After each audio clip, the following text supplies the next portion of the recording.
안녕하십니까. 글로벌 이마케팅 진출 전략에 대해서 강의를 맡게 된 주식회사 트레이드스쿨의 한은식이라고 합니다. 예, 반갑습니다. 예. 주제는 글로벌 이마케팅 진출 전략이고요. 소주제를 한 2개 정도 담았습니다. 소주제는 뭐 가파, 요즘 가파 시대라고 많이 하는데요. 뭐 가파 시대 이커머스 수출 전략. 그리고 요즘 경기나 경제 그리고 무역도 굉장히 어렵습니다. 그래서 기업가 정신이 좀 필요한 시점이라고 생각해서 기업가 정신과 글로벌 이커머스에 대해서 조금 다루도록 하겠습니다. 한 90분 정도 예상은 하고요. 여러분들이 무역과 기업 비즈니스 함에 있어서 조금이나마 좀 도움이 되도록 준비를 좀 했습니다. 예. 그럼 시작하겠습니다. 목차입니다. 목차를 좀 여러 가지로 좀 많이 잡기는 했지만은 주요 목차는 요즘 경제 상황이 좀 좋지 않다는 이야기를 좀 할 거고요. 그리고 전자상거래가 요즘 많이 국내뿐만이 아니라 해외, 글로벌로 좀 확산되고 있는 거에 대해서 좀 말씀을 드릴 겁니다.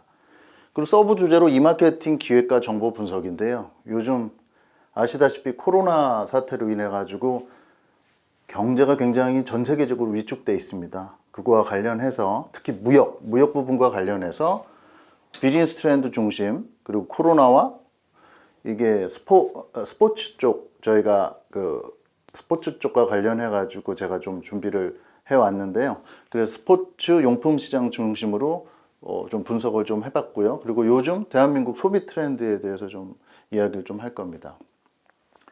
대기업도 많지만은 우리나라가 수출이 되게 중요하지 않습니까? 그래서 중소 중견기업이 왜 수출을 해야 되는가에 대해서도 잠시 이야기를 하고, B2C, B2B가 온라인 마케팅에서 어떻게 성공을 하고 있는가, 그리고 뭐 성공 사례 한두 개 좀 이야기를 하고요.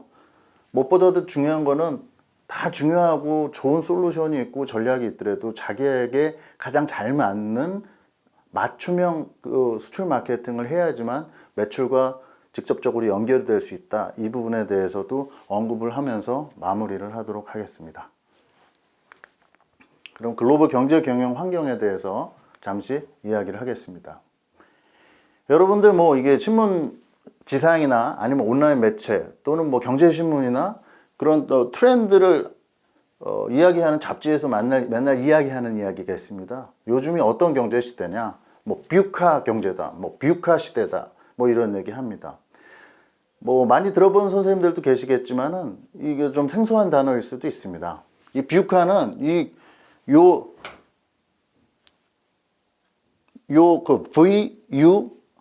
VUCA의 약자를 딴 거로 보시면 됩니다. V는 volatility, 변동성이 굉장히 크다.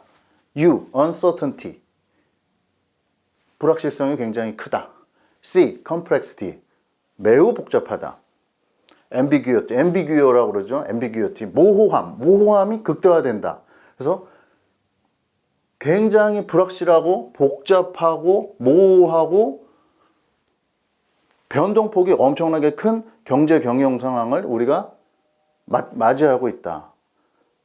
이 단어가 나온 지가 굉장히 오래됐어요. 한 4, 5년 정도 됐는데, 경제나 경영하는 사람들은 다 알고 있는데, 올해 2020년도에 코로나 사태까지 그냥 맞이하게 되면서 정말 말도 안 되는 지금 경제 경영 상황을 우리가 좀 하고 있거든요. 그래서 뷰카라는 거는 이미 와 있고 더 완전히 깊숙이 좀 더 들어간 것 같습니다. 하나 더 이야기하면은 뭐 요즘 많이 이야기하죠. 뭐 초불확실성. 그래서 어디서든 불확실성을 넘어서 완전히 더 불확실한 초불확실성의 시대라고 이야기하기도 하고, 뭐 no mercy environment라고 그러죠. 이렇게 자비가 없을 정도의 경제 환경이다. 그래서 실수를 한 번 하면 복구가 불가능하다. 뭐 그런 경제 경영 환경에 우리가 처해 있는 것 같습니다. 특히 우리 대한민국은 무역 의존도가 엄청나게 큰 국가인데요. 전 세계 경제가 지금 뷰카 월드로 지금 진입이 된 상황이기 때문에 우리처럼 수출 의존도, 특히 무역 의존도가 높은 나라에 있어서는 굉장히 많이 힘듭니다. 그래서 지금 수출도 굉장히 많이 안 좋은 상황이고요. 이게 크게 좋아질 것 같지는 않습니다. 그래서 무역인 여러분, 특히 대기업, 중소기업, 중견기업 아니면 무역을 준비하는 그 예비 무역인 여러분들이 같이 화이팅해서 이 그 경제 환경을 극복해야 될 거라고 좀 생각이 좀 듭니다. 요 단어로 또 이제 뭐 본론으로 들어가기 전에 뭐 경제 경영 환경에 대해서 얘기를 하는 건데요. 뭐 가파 시대라고 하죠. 뭐 약어죠. 이것도 아까 뷰카처럼 또 뱃 시대라고도 합니다. 제가 소제목을 가파로 적은 이유도 이제 예를 들면 가파에서 G는 구글, A는 뭐 아마존이 될 수도 있고 애플이 될 수도 있고요. 그리고 파는 뭐 페이스북, 가파 이런 식으로 하는 겁니다. 그래서 이게 요즘 경제 경영 환경이 옛날 그 오죽하면 그 전통 무역이라는 얘기까지 나왔거든요. 이런 글로벌 이커머스라든지 IT라든지 이쪽으로 뭔가 비즈니스가 연동이 되지 않으면 매출이 잘 일어나지 않는다. 그런 것을 좀 상징하는 이야기가 될 수도 있고요. 이게 이제 주식이나 뭐 이제 그 금융 비즈니스 하는 쪽에서는 가파라는 말을 되게 많이 쓰고 있는데 이런 상거래라든지 무역 쪽에서는 그렇게 쓰지 않는 것 같습니다. 그래서 제가 과감하게 가파 시대라고 하는데요. 이쪽이 이제 뭐 그 서방 옛날로 치면 서방이라고 그러면은 이쪽은 이제 중국이 알리바바라든지 바이두라든지 텐센트 이쪽 시장을 또 양대로 이렇게 양대 측면으로 이렇게 좀 그 형성이 되어 있는 경향을 좀 보이고도 있습니다. 그래서 요즘은 가파 시대다, 그리고 뱃 시대다, 뭐 이런 이야기를 또 하기도 합니다. 여기 보이시는 그 유명한 그 저기 CEO들, 오너 경영인들도 있으시죠. 대부분 오너 경영인인데 빵이라고 하죠. 또 빵 경제라고도 합니다. 이것도 뭐 금융이나 뭐 증권 쪽에서는 많이 맨날 쓰는 얘기죠. 뭐 빵에 투자를 해라 그러지만은 뭐 글로벌 비즈니스도 이 빵 경제하고 뭔가 직간접적으로라도 연관이 좀 되는 게 좋지 않을까 그런 취지로 제가 이런 걸 좀 준비를 했습니다. 요거는 제가 어저께죠. 제가 그 포브스라는 그 잡지 여러분들이 보셨을 겁니다. 그런데 인터넷상에서 포브스라는 또 인터넷 사이트가 있는데 리얼타임으로 세계 그 부자들 랭킹을 매기고 있는데요. 제가 요즘 부의 그 흐름이 어떤 식으로 가는지 한번 살펴보기 위해서 이 포브스에서 랭킹을 한번 이렇게 조금 살펴봤습니다. 여러분들이 생각하셨다시피 1위는 역시 아마존 그 제프 베조스 그 CEO가 그 경영자가 1등을 하고 있었습니다. 예. 그래서 요즘 뭐 아마존 좀 많이 하지 않습니까? 뭐 아시다시피 전자상거래의 그 세계적인 1등 기업이라고 할 수 있습니다. 예. 그 뭐 전자상거래만 하는 건 아니라 AWS라고 그래서 상거래 외에 그 또 이렇게 비즈니스를 하는 섹터가 있죠. 어떻게 보면 이게 더 중요하긴 하지만 저희는 이제 무역 분야이기 때문에 전자상거래를 담당하는 그 경영자라고 이야기하겠습니다. 2위는 뭐 빌 게이츠 이런 식으로 뭐 워렌 버핏 다 이제 익숙한 이름들이 있습니다. 그런데 이걸 잘 살펴보시면 랭킹 한 15위 안에 있는 그 CEO들, 부자들의 경우를 살펴보면 주로 온라인이나 IT 기업인들이 굉장히 많아졌다는 것을 좀 살펴볼 수가 있습니다. 여기 앨런 머스크 유명하시죠? 예. 여기 이제 LVMH, 그 루이비통하고 모에트 헤네시, 뭐 이런 그룹, 프랑스. 여기는 이제 전자상거래는 아니고 일반 저희가 럭셔리 비즈니스라고 그러죠. 럭셔리 쪽이고. 여기는 이제 오일하고 가스, 전통적인 그 페트로케미칼, 예. 인도 분이 계시고. 그렇지 않고는 다 IT나 그쪽입니다. 4차 산업 쪽입니다. 이쪽으로 살펴보시면은 레리 페이지, 그 다음으로 살펴보면 또 자라, 여러분들 스파라고 그러죠. 뭐 그 빠른 패션 그 비즈니스를 하는 자라 그룹의 그 스페인 자라 그룹 하시는 그 경영자가 11위. 이런 식으로 살펴보면은 여기는 월마트입니다. 요즘 월마트가 뭐 아마존보다 옛날엔 많이 치여서 이렇게 굉장히 그 매출을 잘 이렇게 내지 못한다 그랬는데 월마트가 요즘 다시 좀 약진을 하는 경향을 보이고 있습니다. 월마트가 오프라인 기업이 아니죠. 오프라인 기업으로 굉장히 우리나라 이마트처럼 유명하긴 하지만 오프라인 기반을 가지고 온라인을 접목시켜 가지고 요즘 다시 약진하기 시작했습니다.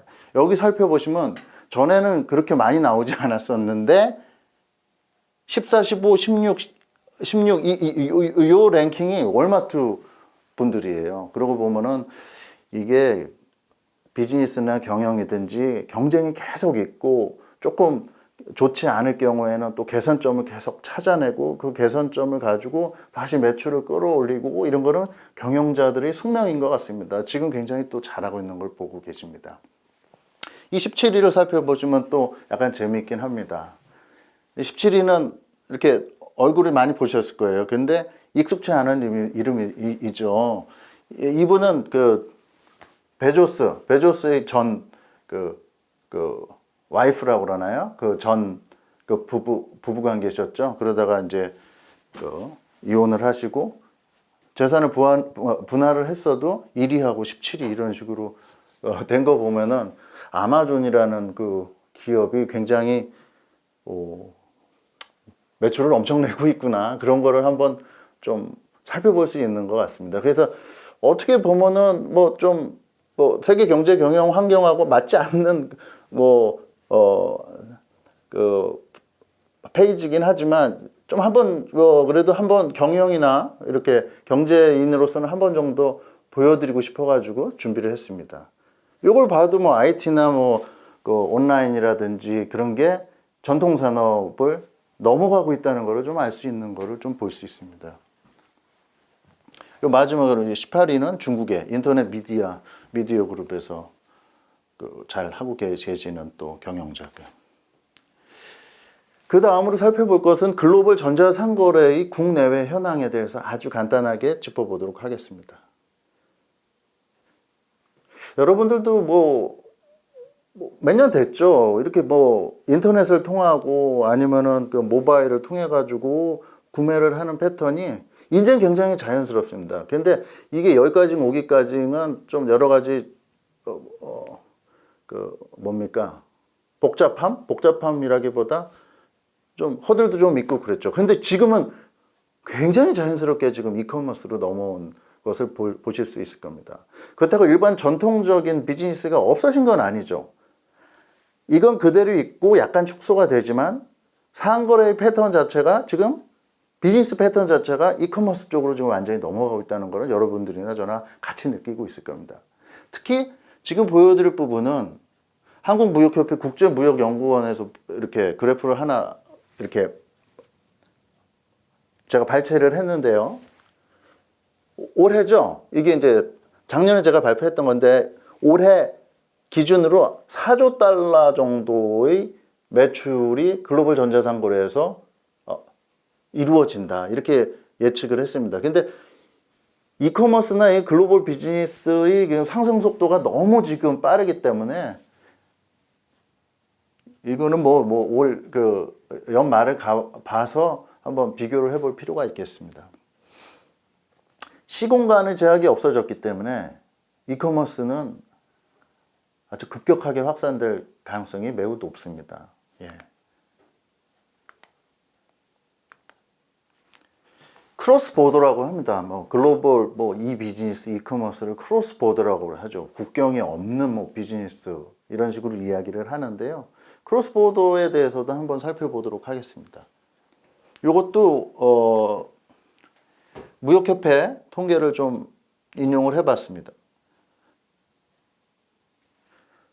옆에 이제 보이시는 그 일반적인 수출 규모가 분홍색으로 되어 있는 거의 퍼센테이지 상승률을 살펴보면은 평균적으로 한 4에서 5% 정도 이렇게 그래도 우상향을 보이고 있습니다. 근데 그 옆에 한국의 크로스보더 이커머스 수출 규모를 보면 성장률이 연평균 한 40%대로 그냥 팍팍 뛰는 것을 보실 수가 있습니다. 이 그래프가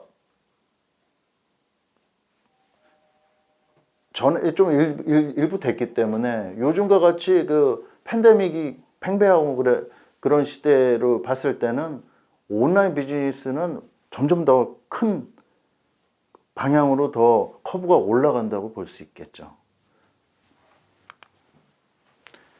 자, 그러면 전자상거래 그 무역 시대 글로벌 이커머스 관련해서 통계를 좀 살펴보도록 하겠습니다.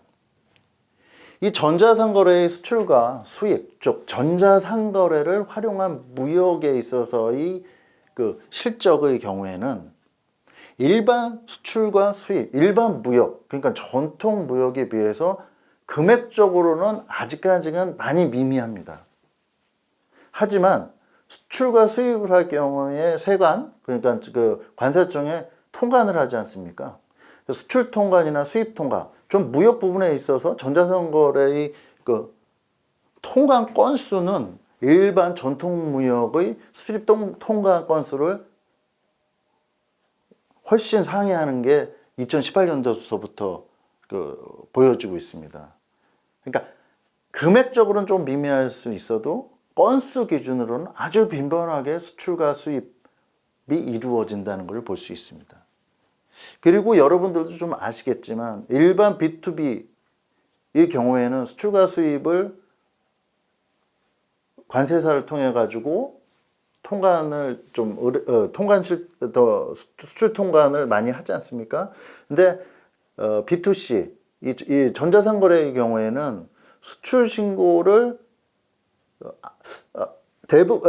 대부분은 하겠지만은 안 하시는 그 글로벌 셀러들도 일부 좀 있기 때문에 여기에서 좀 잡히는 그 매출 금액에 있어서는 이거보다는 조금 많이 위에 있다고 좀 보실 수 있을 겁니다. 그리고 요즘 들어서 많이 들어오는 글로벌 셀러들은 수출 수입 신고를 아주 잘 하고 계시기 때문에 이 커브가 굉장히 이렇게 많이 올라갈 거라고 예상을 합니다. 그러면 제가 좀 전부터 전통 무역과 B2C 무역 뭐 이런 얘기를 했습니다. 또는 뭐 D2C 무역이라고도 합니다. 이미 뭐 글로벌 셀러라든지 이런 전자상거래를 하시는 선생님들은 제가 말씀드리는 거에 대해서 이렇게 웃으시면서 보실 수 있겠지만 오늘 제 그 강의를 처음 들으시는 아니면 전통 무역을 일반 무역을 하시는 분들은 이게 뭐냐 그런 생각을 할 수가 있습니다. 그래서 그런 선생님들 기준으로 제가 말씀을 좀 드리겠습니다. 맨 위에 보시는 게 그냥 B2B 무역입니다. 우리가 이야기했던 수출, 수입 뭐 그거죠. 대외무역법상 수출 뭐 맞죠? 뭐 그렇다고 전자상거래가 뭐 대외무역법 수출이 아니라는 얘기는 아닌데 일반적인 수출은 뭡니까? 제조업체, 수출업체, 제조업체와 수출업체가 같을 수도 있죠. 그럼 이 수출업체가 해외 수입업체와 계약을 맺겠죠. 그리고 나서 거기도 국내 벤더가 있을 거 아닙니까? 그 도매업체한테 남겨서 그 도매업체는 또 소매업체. 그래서 최종적으로 소비자한테 간다. 그러면은 이게 살펴보면은 제조와 수출을 한 패키지로 봤을 때 5단계. 만약에 사입을 해가지고 수출을 한다 그러면 6단계입니다. 6단계. 이게 지금까지 해왔던 수출이나 수입의 패턴이죠. 6단계로 이루어졌는데 요즘은 플랫폼 비즈니스가 국내외적으로 아주 각광입니다. 이 플랫폼을 활용한 전자상거래, 그러니까 이커머스죠. 이커머스를 활용할 경우에는 제조업체, 뭐 제조업체하고 수출업체가 같을 수가 있겠죠. 그러면 아주 유명한 플랫폼, 그 해외에 있는 그 플랫폼에다가 그 수출업체가 팔고자 하는 상품을 리스팅을 하는 거예요. 상품, 우리나라 뭡니까 스토어 있지 않습니까? 그런데 뭐 네이버든지 아니면 쿠팡이라든지 뭐 똑같습니다. 해외에 있는 그 유명한 플랫폼에다 리스팅을 하고 소비자는 거기서 클릭해서 우리 국내에서 온라인 상거래를 하듯이 클릭하면은 무역이 이제 되는 거죠. 그러면 아까 6단계였던 게 3, 4단계 주는 거죠. 중간에 벤더가 없어지는 거예요. 그러니까 도매상이 없어지는 거죠. 우리 국내의 도매상 아니면은 뭐 해외 도매상, 그래서 중간에 유통업체가 없어진다고 보시면 되는 겁니다. 그래서 이거를 D2C라고도 합니다. 좀 생소하긴 하는데 Direct to Customer, 뭐 Direct to Consumer라고도 하죠. 근데 Direct to Customer, 그러니까 바로 해외의 소비자가 클릭하면은 내 물품을 바로 살 수 있는 다이렉트 거래가 이루어진다. 이거는 국내도 마찬가지입니다. 그래서 요즘 전자상거래 온라인 비즈니스 이쪽이 그냥 폭발적이라는 게 중간을 그냥 생략해 버리는 거예요. 중간에 군더더기가 없으니까 가격은 가격대로 싸지고 동일한 제품인데 싼 가격에 바로 배송을 받을 수 있는 장점이 있는 거죠. 이것도 마찬가지로 제조업체, 무역업체 이런 사람들이 바로 글로벌 온라인 플랫폼에 리스팅을 함과 동시에 수출 행위가 이루어지므로 굉장히 편리한 비즈니스라고 볼 수 있죠. 그래서 이쪽으로 뭐 그래서 이커머스다, 뭐 크로스 보더다 이쪽으로 이야기를 하는 게 너무 간편한 비즈니스 패턴으로 변환이 되기 때문이죠. 하지만 이게 뭐 옛날에 그 여러분들 뭐 서부 개척 시대라고 그러잖아요. 금강 캐러 가면은 뭐 막 몰려가가지고 금강을 캐러 가지 않습니다. 그 중에서 금을 캐는 사람은 사실상 그렇게 흔치 않아요. 너무 당연한 얘기죠. 근데 진지하게 이거 좀 이야기를 할 필요성은 있겠죠. 전통무역, 저희가 했던 전통무역도 마찬가지입니다. 제가 봤을 때는. 정말 아주 적은 퍼센테이지 사람들이 거래를 일으키고 거기서 수출을 해내고 또 마진을 확보하고 그런 거죠. 다 뛰어든다고 되는 건 아닌데 여기서 말씀드리는 거는 굉장히 심플해지고 허들이 없어졌다는 거예요. 중간에 그냥 가로막는 거가 없어졌기 때문에 이쪽으로 자꾸 유도를 하는 경향이 없지 않아 있는 거죠. 왜냐? 선수가 많으면 많을수록 확률이 높아지는 건 사실이거든요.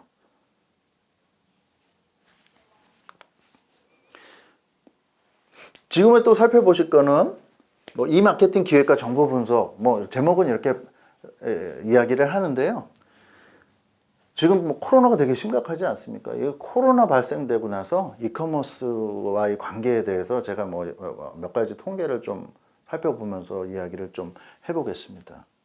사실상 저희가 1차 3월인가 4월에 3월이었을 거예요. 코로나가 1차적으로 그랬다가 좀 잠잠하고 안정이 됐다가 지금 또 코로나가 벼랑간 또 심각하게 지금 돼가지고 좀 당황스럽습니다. 저도 계약을 해놨다가 1차 코로나로 인해서 뭐 큰 계약은 아니었지만은 계약이 그냥 없던 일로 됐고 그래서 조금 적응을 해서 뭐 코로나를 피해서 뭐 비대면 비즈니스를 열심히 지금 준비를 하다가 또 어느 정도 안정이 돼서 오프라인 비즈니스를 좀 하려고 그러는데 또 지금 좀 코로나가 다시 이렇게 또 어제부터 그랬죠. 뭐 그래서 좀 당황스럽습니다.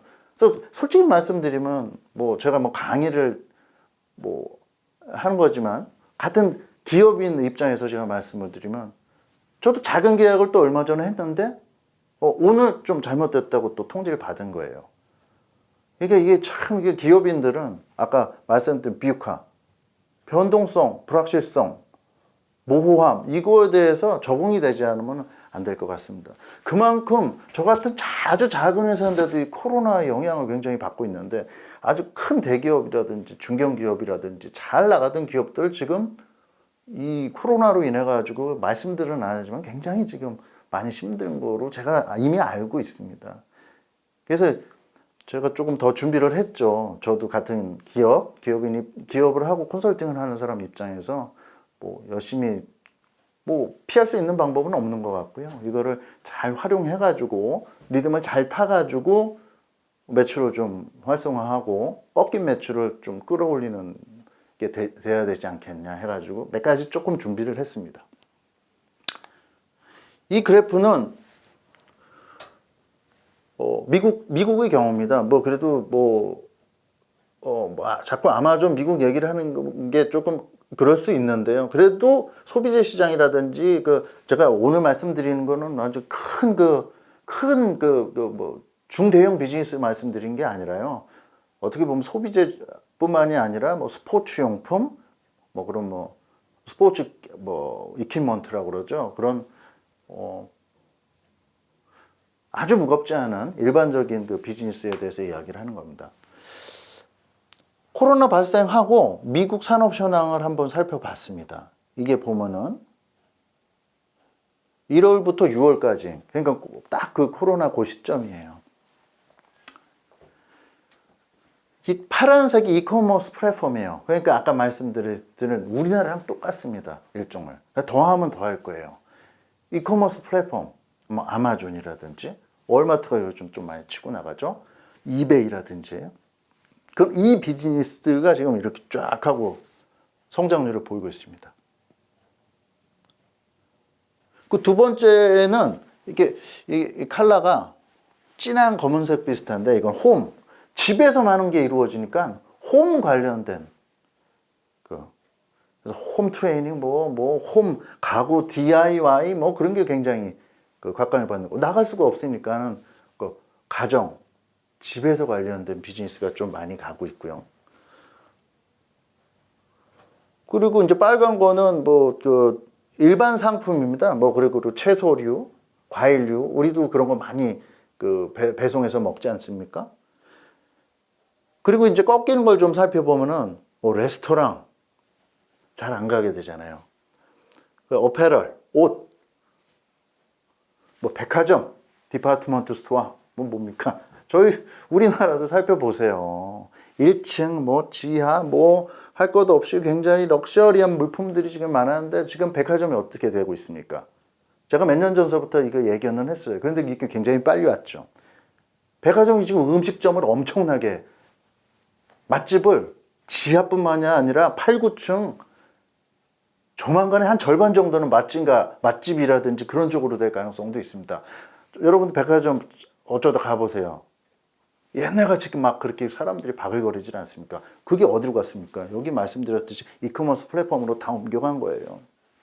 백화점이 옛날에 세일 안 했잖아요. 요즘 백화점 세일하고 그러잖아요. 조용히 세일도 하고 그러는 것 같아요. 제가 봤을 때는. 그래서 백화점이나 그런 오프라인 비즈니스 하는 선생님들은 좀 아쉽지만은 굉장히 지금 많이 힘들어요. 지금 다 비즈니스 하는 분들이 잘하시는 분들도 계시지만 전통적인 비즈니스 패턴을 유지하시는 선생님들은 지금 굉장히 힘듭니다. 레저 트래블 이쪽은 완전히 꼬꾸라지는 거고요. 저희도 무슨 투어 얼마 전에 어저께인가 제가 매출을 살펴보니까 완전히 100이면 5% 정도밖에 성장이 안 하더라고요. 예를 들어 100억이면 5억. 완전히 기업의 상태가 지금 별로 좋지 않은 상황으로 가고 있는 거죠. 미국이 이렇습니다. 온라인으로 지금 넘어가고 있거든요. 그렇다고 크게 넘어가는 건 아니지만 일반적인 소비자는 완전히 온라인으로 넘어가는 패턴을 보이고 있어요. 세대별로 봤을 땐 우리 밀레니얼 세대라고 그러죠. 밀레니얼 세대가 미국은 한 85% 이상, 86% 이상 제일 많이 하고요. X세대라고 그럽니다. X세대는 약간씩 차이는 있겠지만 여기서 살펴보면 X세대는 뭡니까? 1980년도에서 65, 그 사이에 있는 거 X세대. 전 다행히 X세대로 분리가 되는 것 같습니다. 예. 베이비 부머는 저희도 베이비 부머냐고 그랬죠. 베이비 부머 퇴직 많이 하셨죠. 58년생서부터 베이비 부머 하는데 여기서는 1946년도에서 64년생은 또 베이비 부머로 했는데 어리면 어릴수록 온라인을 통해 가지고 구매를 더 많이 한다. 근데 요즘 제가 봤을 때는 베이비 부머 모든 세대에서 다 하는 것 같아요. 이 통계가 20년 통계이기는 하지만 지금 너무 빨리 변하고 있거든요. 한번 살펴보실까요? 캐나다 같은 경우에는 또 Z세대, 밀레니얼 세대, X세대, 베이비 부머 이전 세대 이런 식으로 했는데 저기는 또 이제 베이비 부머 세대가 더 온라인을 활용한 쇼핑을 더 많이 하고 있어요. 그리고 나서 밀레니얼 세대, X세대. 그러니까 뭐 그냥 이게 뭐 퍼센테이지 일일이 따질 필요는 없으시고요. 아, 트렌드가 나이가 연령대가 있는데도 캐나다는 뭐 더 많이 구매를 하네, 온라인으로.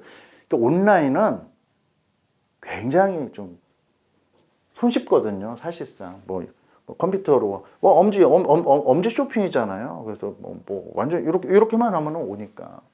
엄지 쇼핑이 국내만 되는 게 아니라 해외에서도 지금 배송이 많이 되니까. 뭐 직구라고 들어보셨죠?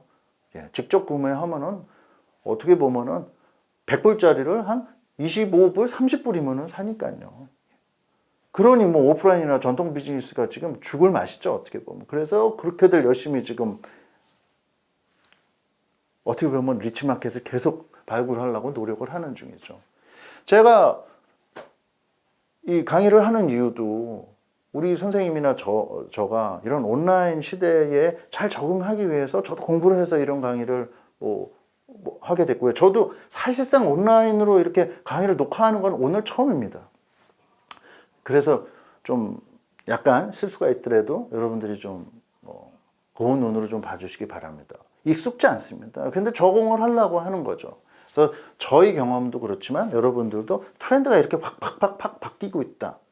그런 걸 제가 메시지를 드리고 서로 인사이트를 받아가는 교육이 좀 됐었으면 좋겠다 하는 이야기입니다.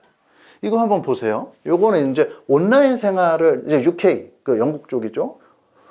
온라인 생활 활용 시간을 살펴보니까 압도적입니다. 압도적입니다. 이게 점점 January, February, March, April 가면서 갈수록 시간이 기본적으로 하루에 4시간은 다 넘어요. 연령대를 다.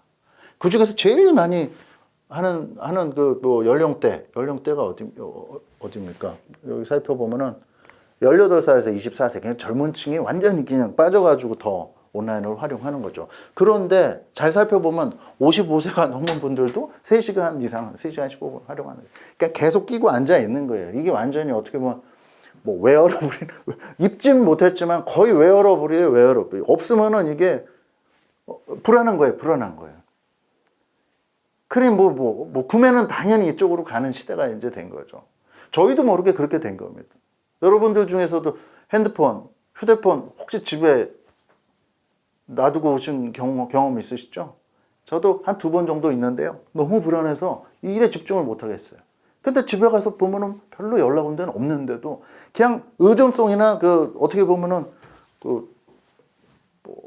우리 선생님 그거 뭐라 그러죠? 중독됐다고 그러나? 그죠?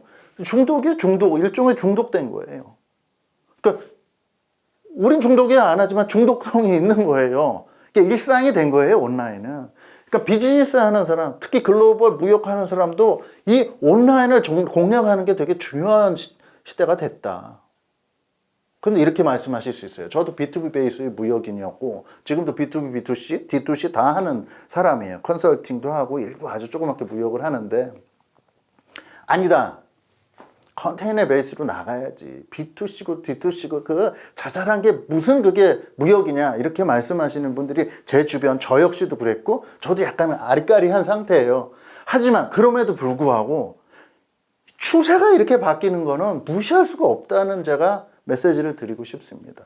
그리고 이 추세라는 게 이게 꺾이는 이 성장률이 상상을 초월한 거예요. 이게 작년만 해도 이렇게 빠르진 않았던 것 같아요. 빠르긴 빨랐는데 이렇게 빠르진 않았는데 이게 뭡니까? 콘데믹 이게 빵 하고 터지고 나서 갈 데가 없는 거예요. 다들 집에 있고. 근데 경제는 예전만치는 않아도 돌아는 갈아야 되니까 집에서 그냥 막 구매를 해버리고 막 사람은 한계는 빤하지 않습니까? 뭐 그래도 사야 되고 뭘 입어야 되고 뭘 먹어야 되고 그런데 뭐 전통 그런 거 따질 때가 아니거든. 내가 그냥 편해버리면 그뿐이거든요. 그러니까 비즈니스 패턴이 급속히 이쪽으로 간다. 지금은 소비재와 일반 물품 위주로 가고 아주 작은 운송 단위로 간다. 그런다 손 치더라도 이거의 크기가 조금씩 커지는 거를 좀 볼 수 있습니다. 그리고 이쪽으로 많이 물꼬가 터지고 이쪽으로 가는 걸 본다. 그러면 운송사나 물류하는 사람들이 가만히 있겠습니까? 그럼 큼직큼직한 물품도 다이렉트 투 커스터머 다이렉트 투 커스터머가 아니라 컨슈머, 그렇죠? D2C 이쪽으로 유도를 하고 그쪽으로 갈 수밖에 없습니다. 시간의 문제인 것 같아요. 제가 봤을 때는. 예견된 미래라고 누가 뭐 책도 쓰고 그러지 않습니까? 제가 봤을 때는 패턴도 이쪽으로 확 바뀔 것 같아요. 두 번째로 제가 좀 살펴볼 건 마케팅 기획과 뭐 정보 분석인데 같이 인사이트를 좀 보자는 거죠. 제가 무역협회에서 초청받은 것도 스포츠 용품과 뭐 물품 그리고 이퀴먼트 쪽으로 이것도 이제 원래는 매년 스포츠 박람회를 코엑스에서 하고 그랬는데 코로나로 인해서 못하니까는 이게 온라인으로 대체가 되지 않습니까? 그래서 저도 그래서 본의 아니게 이런 식으로 뭐 온라인 강의를 할 기회를 얻게 됐는데요. 원래는 이것도 오프라인으로 하게 돼 있었는데 코로나가 그냥 너무 조금 확산이 되는 바람에 이렇게 됐습니다. 살펴보지 않을 수가 없다는 얘기를 제가 말씀드리는 거죠. 코로나 발생하고 스포츠, 기호품 이거에 대한 트렌드를 한번 조금 살펴봤습니다. 이 그래프 보세요. 이 파란색 그래프가 잠잠했을 때예요. 코로나 그냥 평상적인 거를 유지를 했었죠. 그러다가 2월, 3월에 코로나가 팍 하고 1차적으로 지금 터졌죠. 그러니까 마이너스로 그냥 뭐 전문용어로 탁 하고 꼬꾸라지더라고요. 그래서 4월까지 저희 한번 살펴보세요. 2월 말서부터 이거 처음 보는 증상 이게 코로나였잖아요. 3월, 4월에 정말 꼼짝 못하고 가만히 있었어요. 그럴 때는 소비를 합니까? 소비 안 하죠. 적응을 해야 되니까. 빨리 민첩하게 적응을 해야 돼서 한 2개월 정도 지나가니까 조금씩 적응이 된 거죠. 특히 우리나라는 K방역이라고 해서 참 잘했죠. 지금도 잘하고 있고요. 다행히 그래서 K방역 물품이 지금 수출이 많이 되고 있죠. 그래서 3월, 4월에는 이거 완전히 꼬꾸라진 거예요. 그때는 뭐 움직임조차가 없었는데 지금 미국도 굉장히 좀 안 좋지 않습니까? 그럼에도 불구하고 커브가 올라가는 거 한 2, 3개월 하다 보니까는 온라인으로 지금 다 이제 커브가 올라가는 거예요. 어떤 커브가 오냐? 집에 있잖아요. 집에 있으니까 애들 토이, 장난감, 뭡니까? 스포츠 굿즈. 집에서 운동하기 시작한 거예요. 헬스장부터 닫아버리잖아요. 우리나라도 헬스장 닫았고, 미국 닫고, 독일 닫고, 유럽 다 닫았잖아요. 그러다 잠깐 열어놔도 또 다시 코로나가 또 있으니까 또 닫고. 그 집에서 홈 트레이닝이 이제 막 유행은 아니고 그냥 절박하게 본인들이 이제 하는 거죠. 그래서 집에서 막 집도 수리하고 고치고 집에서 취미 활동하고 애들도 집에서 놀고 그러니까는 쫙 하고 커브가 올라가더라. 예, 이런 걸 볼 수 있습니다.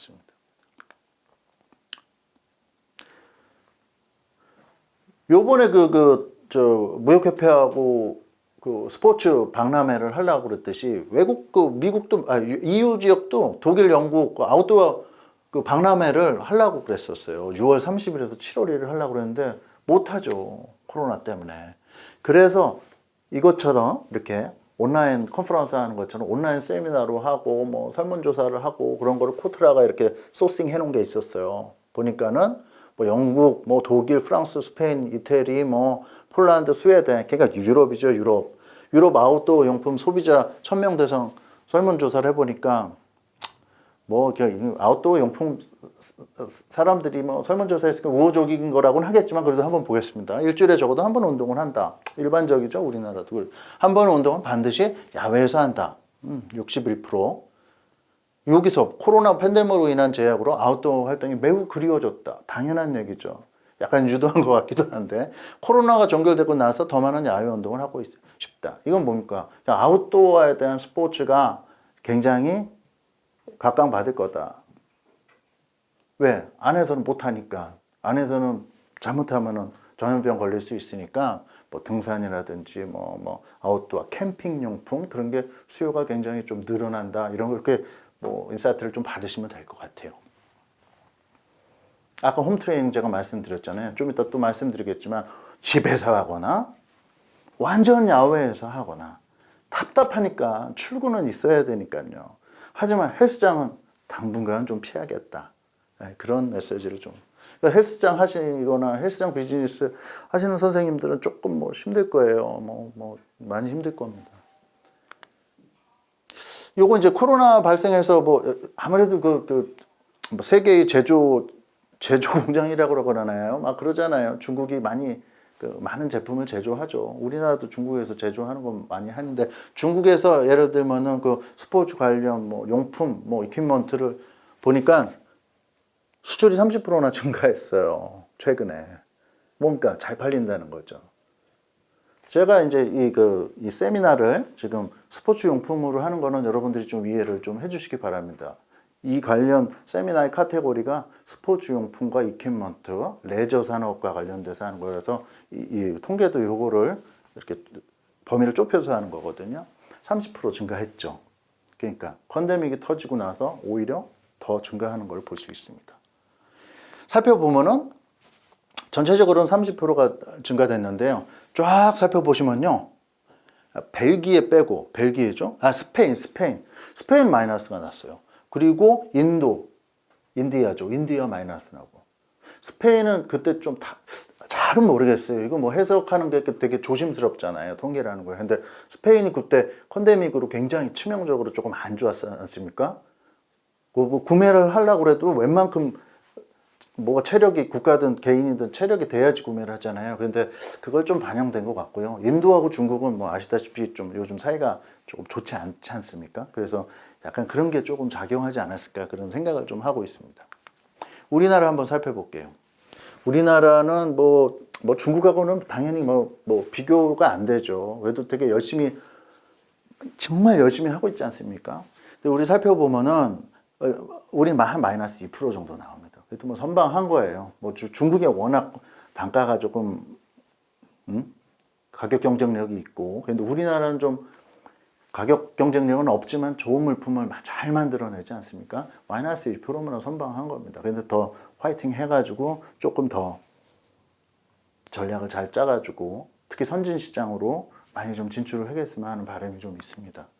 뭐 다음 페이지는 뭐 그렇게 볼 건 없을 것 같고요. 어쨌든 크게 빠지는 곳도 있고요. 근데 금액 자체가 작다 보니까 저 퍼센테이지, 국가별 퍼센테이지는 너무 크게 보지 않으셔도 될 것 같아요. 전체 흐름, 뒤에 아까 보여드렸던 전체 흐름만 좀 보시면 될 것 같습니다.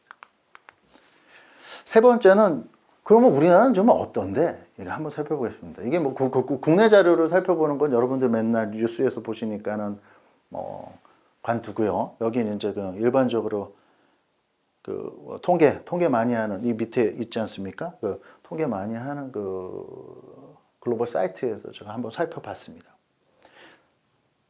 먹거리입니다. 우리나라 먹거리. 푸드 앤 뭐 그로서리스 뭐 해가지고 먹거리가 제일 많고요. 그리고 뭐 이제 그 뭐 이거 뭐라 합니까? 그 손세정제, 뭐 위생용품 이런 거 많이 좀 찾고요. 그리고 어페럴, 옷 구매 많이 합니다. 옷 구매. 그래서 요즘 뭐 특정 플랫폼을 말씀드려서 그렇지만 뭐 네이버나 뭐 그런 데 보면은 요가복 엄청 선전하죠. 그리고 이야기하겠습니다. 뭐 나와 있는 추성훈 뭐 이렇게 그 운동인이 막 이렇게 딱 붙는 거 입어가지고 이렇게 기능성. 그리고 추성훈 선생님 와이프도 막 와가지고 요가복 하고 막 그게 뭡니까? 그게 트렌드라는 거예요. 지금 우리나라는 그 어페럴이라는 거라든지 요가복이라든지 가벼운 기능성, 옷을 잘 만드는 나라이기 때문에 이거 굉장히 많이 해서 이거 보면은 뭐 어페럴이나 패션 액세서리 뭐 의류 이게 굉장히 그 글로벌 쪽으로 많이 이커머스 쪽으로 많이 좀 되고 있습니다. 우리가 오늘 뭐 우리 카테고리로 봤을 때 스포츠 이거죠. 스포츠 이퀴먼트 앤드 어페럴은 뭐 그래도 뭐 어느 정도 한 7% 정도 좀 성장을 좀 한 것 같아요. 여기서 말하는 건 이제 그 이커머스 쪽으로 얘기하는 거겠죠. 과거에 비해서 코로나가 터져서 오히려 좀 성장을 하는 것을 볼 수 있다. 뭐 이렇게 보시면 되겠습니다. 제가 요거를 좀 준비를 했습니다. 뭐 수출이 너무 잘 안 되고 무역도 너무 힘들고 앞으로 좋아질 거라는 뭐 것을 서로 뭐 확신을 못 하죠. 저렇게 전 세계적으로 좀 안 좋으니까. 대기업도 요즘 휘청휘청하죠. 근데 중소업체는 뭐 말할 것도 없습니다. 지금 이 또 동영상을 보고 계시는 선생님들도 뭐 일반 비즈니스를 하시는 선생님들도 계시고, 뭐 아니면 내수기업인데 수출기업을 원하기 위해서 하시는 선생님들이 계시는데, 그래도 내수 요즘 너무 힘들지 않습니까? 내수 쉽지 않습니다. 좋은 통계 자료가 하나 있어요. 중소수출업체, 그냥 작은 회사, 그러니까 볼륨이 크지 않은 대기업이 아닌 비대기업, 생존율을 좀 살펴보니까 일반 그 내수 비즈니스를 하는 것보단 글로벌 비즈니스를 했을 때 생존율이 한 16%가량 생존율이 높아진다, 이런 통계가 있습니다. 그러니까 중소기업은 내수보다는 다 같이 힘들어요. 내수도 힘들고, 뭐 해외도 힘들죠. 뭐 영어도 해야 되고, 일어도 해야 되고. 그런데 그런 장벽이 있음에도 불구하고 글로벌로 진출했을 때는 편견이 좀 없잖아요. 저희끼리 솔직히 얘기해가지고 국내 사업을 하려면은 뭐 어디냐, 뭐 어디째냐, 그 관계라든지 그런 거를 아니라 그러면서 굉장히 보거든요. 납품처, 뭐 포트폴리오 가져와라. 거기에 못 끼면은 이제 납품을 못 하는데, 그래도 해외가 안 그렇다는 얘기는 아니지만, 해외는 기능이 좋거나 리치 마켓이 있는 거예요. 그냥 하나의 그 기준으로 보지는 않는다는 거죠. 그래서 기회가 되면은 무역을 하시는 게 생존율을 높일 수 있다. 뭐 그거에 대한 메시지를 좀 드리고 싶어요. 저도 중소업체고요. 그래서 저도 지금 무역을 하고 있습니다. 저도 내수, 그냥 뭐 교육회사였죠. 교육회사였고 컨설팅 회사였는데, 이런 통계를 제가 보고 나서 저도 수출기업화를 지금 하고 있습니다. 그래서 컨설팅대로 하고 있지만, 저희 회사 자체적으로도 제조를 지금 하지는 못하고요. 그 제조업체와 잘 콜라보레이션을 해가지고 아주 좋은 상품을 만들어서 뭐 D2C 베이스로 지금 무역을 좀 하고 있습니다. 뭐 열심히 노력하고 있는 거죠. D2C, Direct to Customer가 되다 보면은 전문용어로 타고 들어오는 게 생기죠. B2B를 바라보면서 B2C를 하는 거죠. 예. 컨테이너 베이스로 가는 것도 예상을 하면서 하는 거죠. 다 뭐 비즈니스 하는 사람들이 물량을 확보하기 위해서 이렇게 열심히 노력하지 않습니까? 그러니까 전방위적으로 여러 가지를 노력하고 있다. 예. 저도 내수기업인데 수출기업 하고 있다. 그런 거를 좀 말씀을 좀 드리고 싶습니다. 뭐 이것도 뭐 상식적인 얘기인데, 작은 비용으로도 해외 진출이 가능하다. 그리고 요즘은 플랫폼이 굉장히 발달이 많이 돼 있기 때문에 민첩하고 빠른 뭐 그러지 않습니까? 대기업에서 요즘 얘기 많이 하는 거 있지 않습니까? 에이질러티라고 그러죠. AGILITY. 그래서 에자일 리더십이 필요하다. 에자일 팀이 필요하다. 그건 뭡니까? 민첩하고 빠르다. 몸이 재고 빠른 게 아니라 정신적으로 민첩하고 응대를 빨리 한다. 그래서 에자일 하는 것만 살아남는다. 예, 그거죠. 그러니까 요즘과 같이 빨리 시대가 변할 때는 뭐 에자일한 작은 회사가 오히려 큰 회사보다는 좀 빨리빨리 적응을 하는 경향도 많이 보이고 있습니다. 그래서 대기업은 대기업대로, 중기업은 중기업대로, 소기업은 소기업대로 에자일하게 글로벌 트렌드에 맞춰서 적응을 하는 게 좋겠다. 그런 거를 좀 말씀드리고 싶습니다. B2C, D2C 글로벌의 플랫폼과 향후 비즈니스, 뭐 거창하게 얘기했지만 제가 처음부터 얘기했던 거에 그냥 계속 같은 맥락으로 말씀을 드립니다. 살펴보시면 이거 뭐 이베이, 아마존, Q10이라고 들어보셨을 거예요. 싱가포르에 많이 있는 그 아시아 지역에 있는 그 인터넷 쇼핑몰이죠. 유명하죠. 그 타오바오 많이 들어보셨죠. 중국도 타오바오. 예. 인터넷 쇼핑몰이죠. 일본 라쿠텐 뭐 해가지고 이거 굉장히 많고. 근데 되게 많은데 요것도 뭐 2018년도 자료예요. 요건 그냥 보시고 마세요. 예, 제가 했는데 보면은 이게 순위가 약간씩 바뀌어요. 순위가 많이 바뀌고 지금은 D2C, B2C죠. 그러니까 B2C, D2C 쪽으로는 아마존이라는 플랫폼이 굉장히 조금 많이 활성화되어 있습니다. 예. 그리고 아시아 지역으로는 Q10도 굉장히 좋고요. 또 라자다도 좋습니다. 라자다 좋았는데 요즘 라자다도 괜찮은데 쇼피라는 그 플랫폼이 있습니다. 요게 모바일 베이스 그 플랫폼이거든요. 그래서 어떻게 보면 심플하게 접근을 할 수 있으세요. 그래서 선호하는 플랫폼이나 그 방식이라든지 뭐 무역협회 K몰이라는 뭐 플랫폼이 있는데 자체 플랫폼 요거는 이제 좀 이렇게 잘 살펴보시면서 접근을 하셨으면 좋겠습니다. 그리고 가격대 같은 것도 좀 살펴보셔야 되고요. 또 어떤 플랫폼은 가구만 취급하는 플랫폼이 있어요.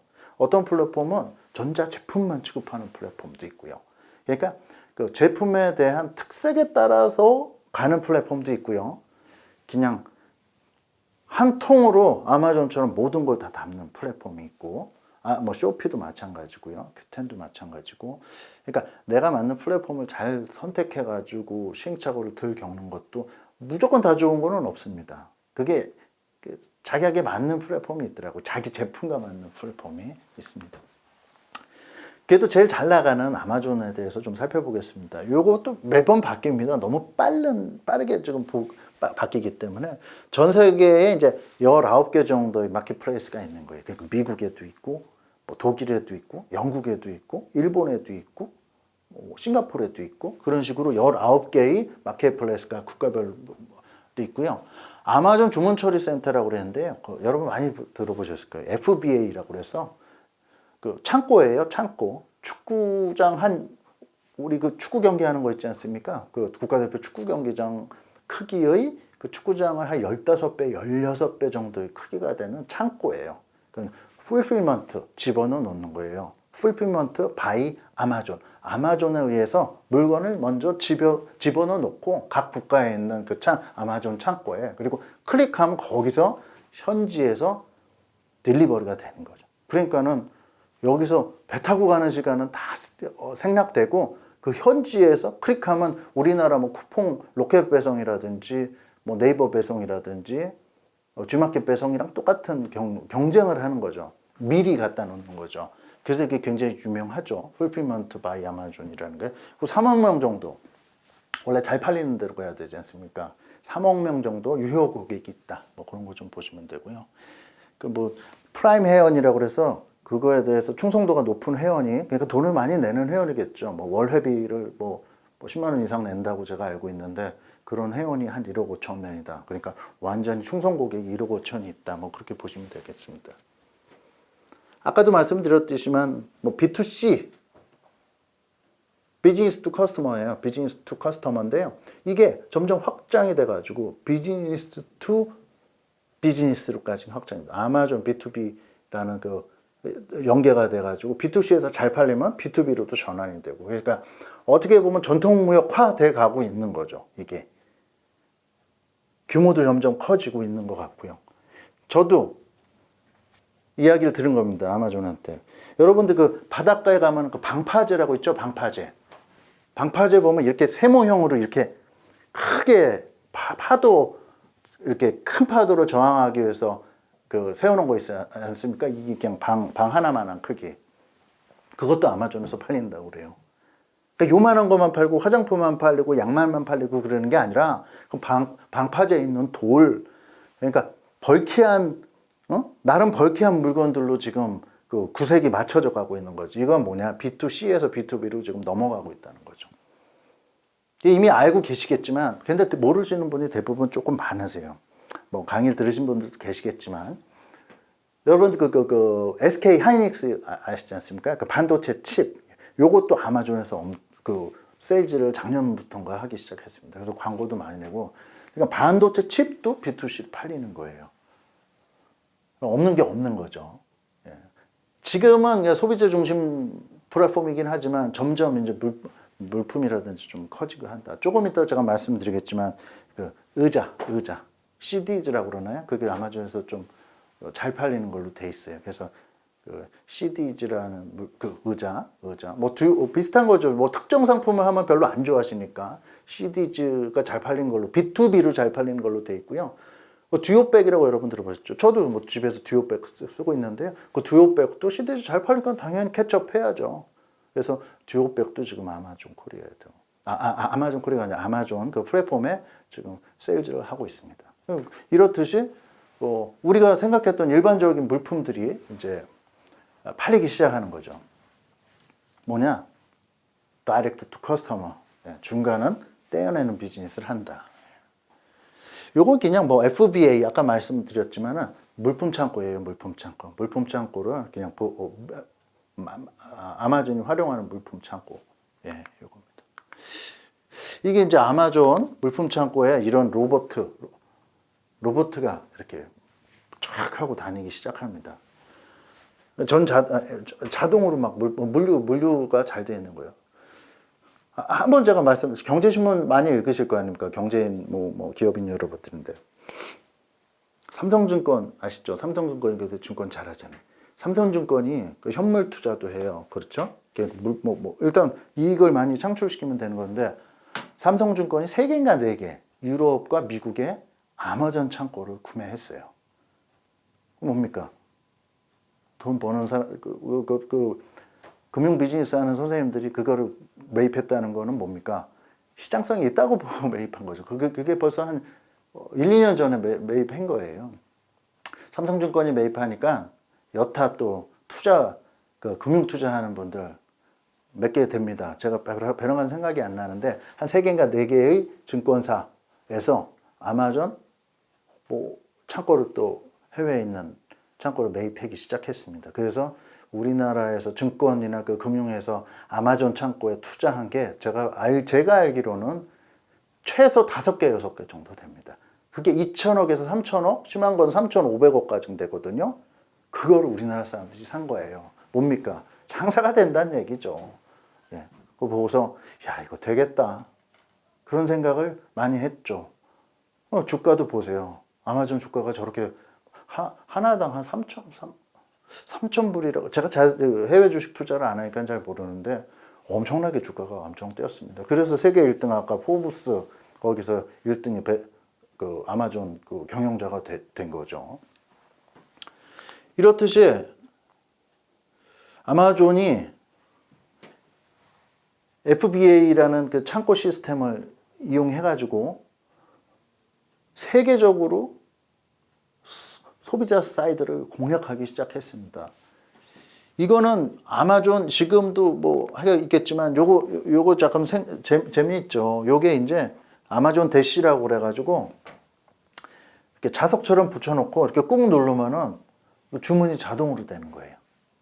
그러니까 소비자의 그 편리성을 위해서 아마존은 굉장히 독특한 게 아니라 굉장히 너무 자연스러운 얘기인데 아마존은 공급자를 별로 생각지 않아요. 공급자는 워낙 많고 경쟁이 세기 때문에 아마존이 생각하는 거는 여러분들이 책 많이 나오지 않습니까? 아마존에서 읽으다시피 소비자의 권익을 옹호하기 위해서, 권익이라는 말도 좀 그렇고 소비자가 편하면은 무조건 소비자 편만 드는 거예요. 그래서 소비자 편하도록 이렇게 소비자가 세제가 딱 이렇게 예를 들면 여기 세제 옆에 붙어놨다가 세제가 부족하면 꾹 누르면 자동으로 주문이 된다. 이런 식으로 계속 혁신을 이노베이션을 하는 겁니다.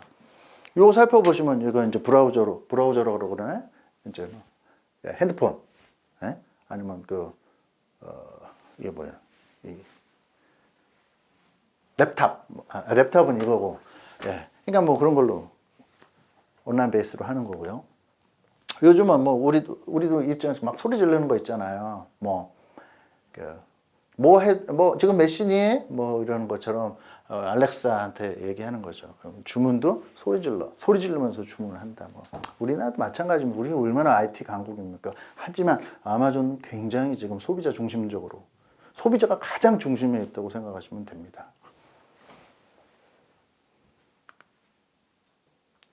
그래서 요 그림도 많이 보셨죠? 요 그림은 뭡니까? 이게 아마존이 모든 걸 지금 다 이렇게 M&A도 하고 모든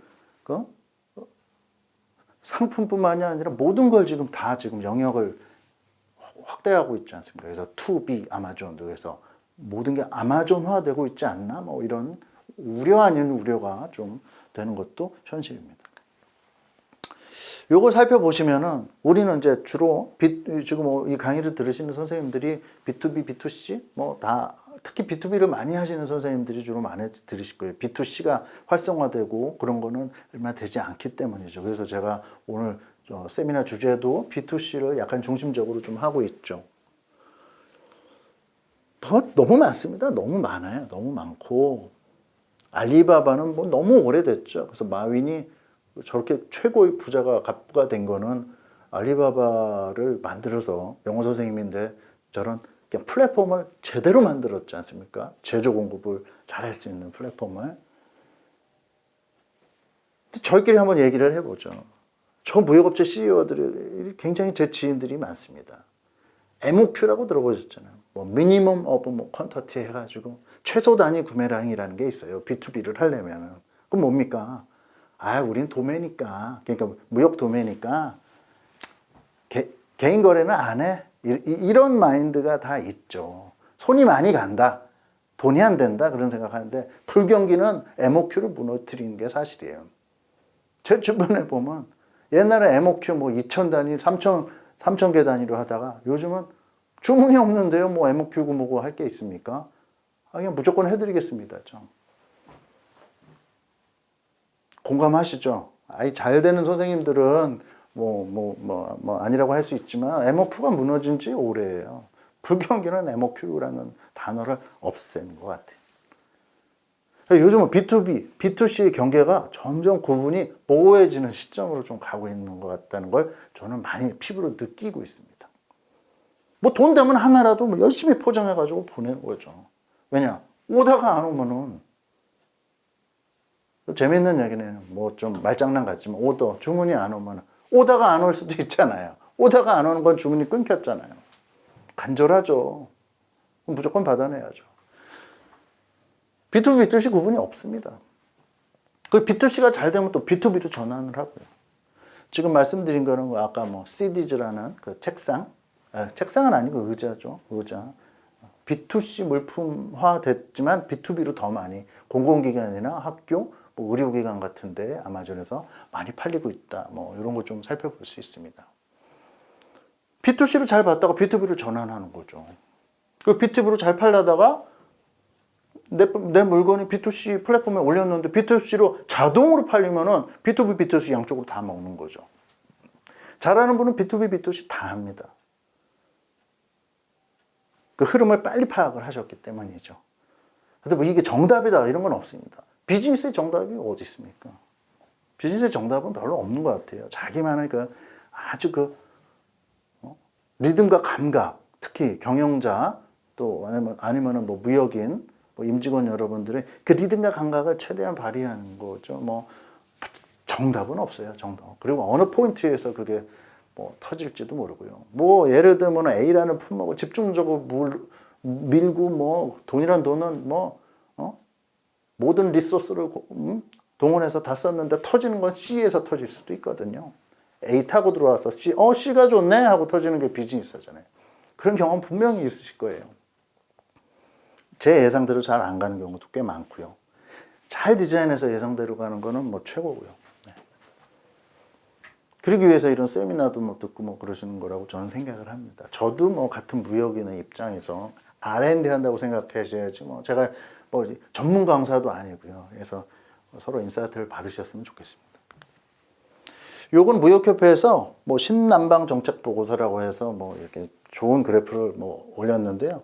그 머추어 그러니까 성숙된 시장은 뭐 유나이티드 스테이트 미국 시장이다 뭐 하고 나서 그다음 차이나 뭐 싱가포르, 인디아, 뭐 타일랜드, 말레이시아, 인도네시아, 뭐 필리핀, 베트남 이거 뭡니까? 약간 유도한 것 같아요. 신남방 그러니까 지금 아마존이 이제 치고 나가고 중국 뭐 타오바오 뭐 알리바바 뭐 많이 하지 않습니까?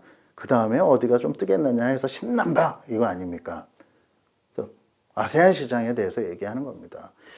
제가 알기에는 이 전 세션이 뭐 아세안 그 쇼피라든지 그런 선생님들이 뭐 강의를 했던 걸로 알고 있는데요. 그래서 아세안 하는 거죠.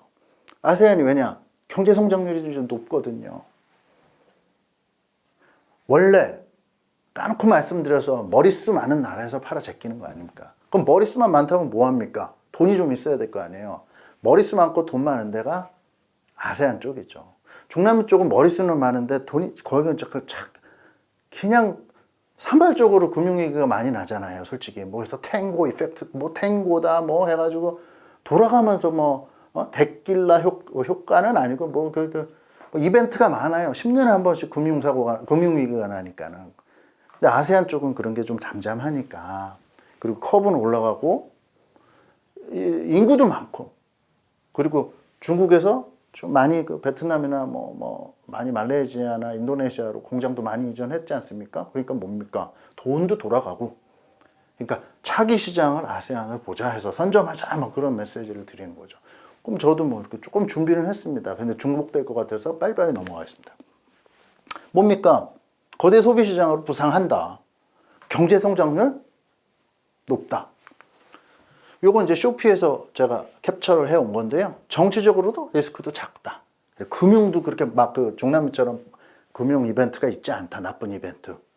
그리고 크로스보더 상품을 선호한다. 크로스보더 아까 말씀했죠. 이게 모바일로 결제를 하기 시작했어요. 젊은 층이 굉장히 그러니까 크로스보더 이커머스를 굉장히 즐기죠. 그리고 모바일 디바이스 증가하죠. 거기서 다 지금 삼성 만들어내고 그러잖아요. 가처분 소득 증가한다. 타국가 대비 블루오션이다. 그런 얘기죠. 다음 세대 이커머스 시장으로 주목을 한다. 그러니까 주목할 필요가 있다. 연평균 성장률이 꽤 높다. 이거는 제가 여러분들이 좀 자료로 그냥 보시면 될 것 같습니다. 저희 회사도 쇼피를 좀 하고 있어요. 아마존도 하고 쇼피를 하고 있는데요. 정답은 아닌데요. 쇼피는 그래도 가격 탄력성이 조금 있는 것 같아요. 그리고 약간 좋은 물품도 팔리는데 아직까지는 조금 가격 탄력도가 조금 있는 물품, 그리고 가벼운 제품이 좀 많이 팔리는 것 같고, 아마존은 조금 가격 탄력도가 있어요, 당연히. 하지만 약간 미세한 차이가 있는 것 같습니다. 그래서 여러분들이 그 마켓은 직접 경험하지 않으면 그 차이를 잘 모르실 거예요. 그래서 간단하게 파이로트라도 경험을 하시고, 이미 잘하고 계시는 선생님들은 아마존, 쇼피뿐만이 아니라 또 러시아 같은 경우에는 줌이라는 또 마켓이 있어요. 거기 또 완전 다른 마켓이에요. 그거 하시다 보면 또 코스메틱 쪽으로 완전히 특화된 마켓도 있고요. 그런 건 여러분들이 자꾸 경험을 좀 하시면서 좀 하셨으면 좋겠습니다. 그런데 재미있는 사실이긴 한 거는 신남방 아세안 쪽으로는 커브가 많이 올라올 것 같아서 쇼피뿐만이 아니라 q10이라든지 그 이커머스 베트남에 또 티키라는 또 플랫폼이 있어요. 되게 뭐가 많습니다. 우리나라 플랫폼 엄청 많지 않습니까? 중남미에도 많고요. 조사하다 보면요, 몇천 개 이상 될 거예요. 각국별로. 그러니까 그 중에서 대표 플랫폼에 대해서 제가 말씀드리는 거고, 그리고 중국에 맞는 분은 당연히 중국 타오바오라든지 또 많아요. 징둥이라든지 그런 건 여러분들이 자꾸 이렇게 좀 파이로트를 해보시는 것도 좋을 것 같습니다. 안 움직여 보면은, 움직여 보이지 않으면은 또 플랫폼의 특색을 글로 눈으로 봐서는 알 수가 없어요. 몇 개 팔아보고 그래야지, 직접 경험을 해봐야지 이런 패턴의 플랫폼이구나 그런 거를 아실 수 있을 겁니다. 한번 보실까요? 솔직히 전 세계가 이커머스로 간다는 거죠. 제가 아세안 이쪽으로 유도를 잠깐 했는데, 그건 또 다 같이 아는 사실이니까. 그런데 살펴보세요. 보면은 아세퍼시픽이 제일 높아요.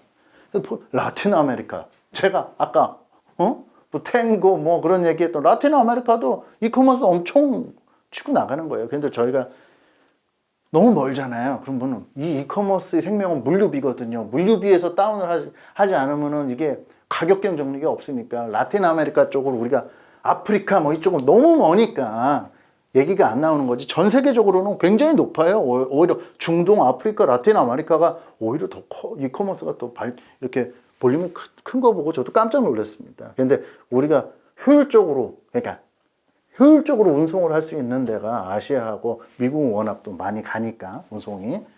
그래서 월드와이드로는 20% 이상 이렇게 뭐 치고 나간다. 근데 이것도 분명히 2019년 자료면요. 1년 전인데 옛 자료예요. 이커머스 부분에서는 제가 봤을 때는. 점점 이커머스 시장은 확대된다. 뭐 그런 정도의 메시지를 드리고 싶습니다. 뭐 그냥 제가 생각하는 대로 저도 무역업체 입장에서 그래도 여러분들보다 컨설팅이나 교육 파트가 있으니까는 직간접 경험이 좀 더 많으니까 이렇게 그럴 것 같다 하고 뭐 그냥 하는 것 뿐입니다. 전통무역이라고 하죠. 전통무역이라는 말이 참 뭐 어떻게 보면 좀 슬픕니다.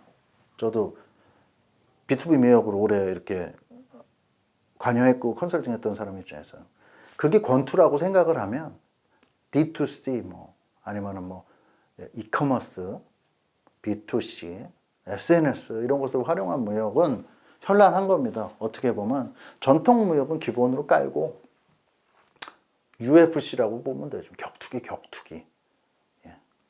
쿵후 뭡니까? 권투, 쿵후, 태권도, 안바, 뭐 조르고 뭐 다 하는 거죠. 뭐 프라잉에서 뭐 지키까지 다 하는 거죠. 각종 리소스를 다 동원한 게 최신 무역이라고 보시면 될 것 같습니다. 신경 쓸 게 꽤 많아요.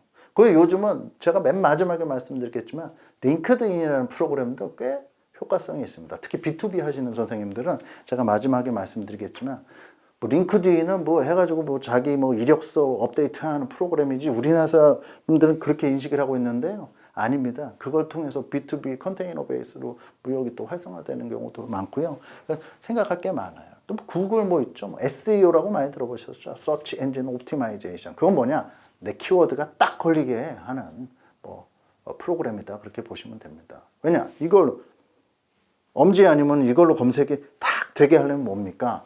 키워드를 잘 선정하고 그 키워드가 엔진에서 어느 플랫폼 엔진에서 돌렸을 때 구글에서 제일 많이 사용하니까 구글 엔진에 서치 엔진 옵티마이제이션 하는 거고요. 아마존은 또 아마존 SEO가 따로 있어요. 아마존 내에서 서치 엔진에서 옵티마이제이션. 아마존에서 탁 돌렸을 때 최적화하는 그거. 그 기법이 마케팅의 아주 진검승부죠. 신경 쓸 게 많죠. 네, 신경 쓸 게 많습니다. 신경 쓸 게 많다는 건 탁 하고 접점이 이어질 가능성도 또 높다. 그렇게 좋게 해석하시면 될 것 같습니다. 힘듭니다. 뭐 신경 쓰려면. 조중에서 나하고 맞는 걸 좀 해야 되겠죠. 요즘 페이스북하고 인스타그램하고 쇼피를 하시는 선생님들은 페이스북, 인스타그램하고 연동해가지고 또 잘하는 경우도 있어요. 큐10 쇼핑 또 이게 또 잘 돌아가더라고요. 제가 경험하지 또 못한 게 또 뭔가가 또 있긴 있겠죠. 근데 제가 짧은 제 직간접 경험으로 인해서는 또 그런 식으로 또 마케팅하는 선생님들도 계시고 또 유튜브 잘 올려가지고요. 말도 안 되는 또 이메일이 또 오는 경우가 있어요. 그러니까 뭐 구글에서 걸렸지, 유튜브에서 걸렸지, 페이스북으로 걸렸지. 그거는 알 수가 없습니다. 저희 회사도 작년에 비해서 올해 엄청나게 전화 문의가 많이 옵니다. 뭐냐? 저도 블로그 마케팅을 하죠. 블로그 마케팅을 일부러 하지 않습니다. 돈 쓰고 하진 않는데 블로그에 그냥 리스팅을 시키는 거예요. 페이스북에도 그냥 뭐 전략을 안 쓰고 그냥 리스팅만 하는 거예요. 그 대신 이제 뭐 걸리게끔 키워드를 넣죠. 이게 뭐라 그러죠? 이 샵 해시태그라고 그러죠. 그거를 이렇게 잘 넣으면요. 어디서 도대체 어떻게 알고 전화를 주셨습니까? 하니까 검색해서 왔다는 거예요. 근데 저는 뭐 해시태그만 몇 개 이렇게 달고 꾸준히 이렇게 밥 먹듯이 뭐 했으면 행사했으면 이렇게 올리고 그랬거든요. 그런 게 한 6개월 정도 지나니까 움직임이 또 다른 거예요. 제가 봤을 때는 예를 들면 한 1년 정도 있으면 더 많은 곳에서 연락이 오고 또 다른 기회가 있고 그걸 잡는 건 또 이제 저희 몫이지 않습니까? 연락 오는 거하고 또 비즈니스화 시키는 거는 또 별개의 또 다른 차원이니까 그 부분에 있어서는 뭐 열심히 하려고 하는 거니까 여러분들도 최선을 다해서 화이팅 해주시기 바랍니다. 네. 이거는 이커머스 그로스 커브라고 해서 잘 살펴보시면 커브가 올라가기 전까지는 더 뛰어요. 더 뛰어요. 이게 이렇게 아주 더 뛰어요. 이 시드 스테이지 제가 그냥 명칭했습니다. 씨 뿌리는 단계예요. 씨 뿌리는 단계. 여기에 뭡니까? 사진도 찍어야죠.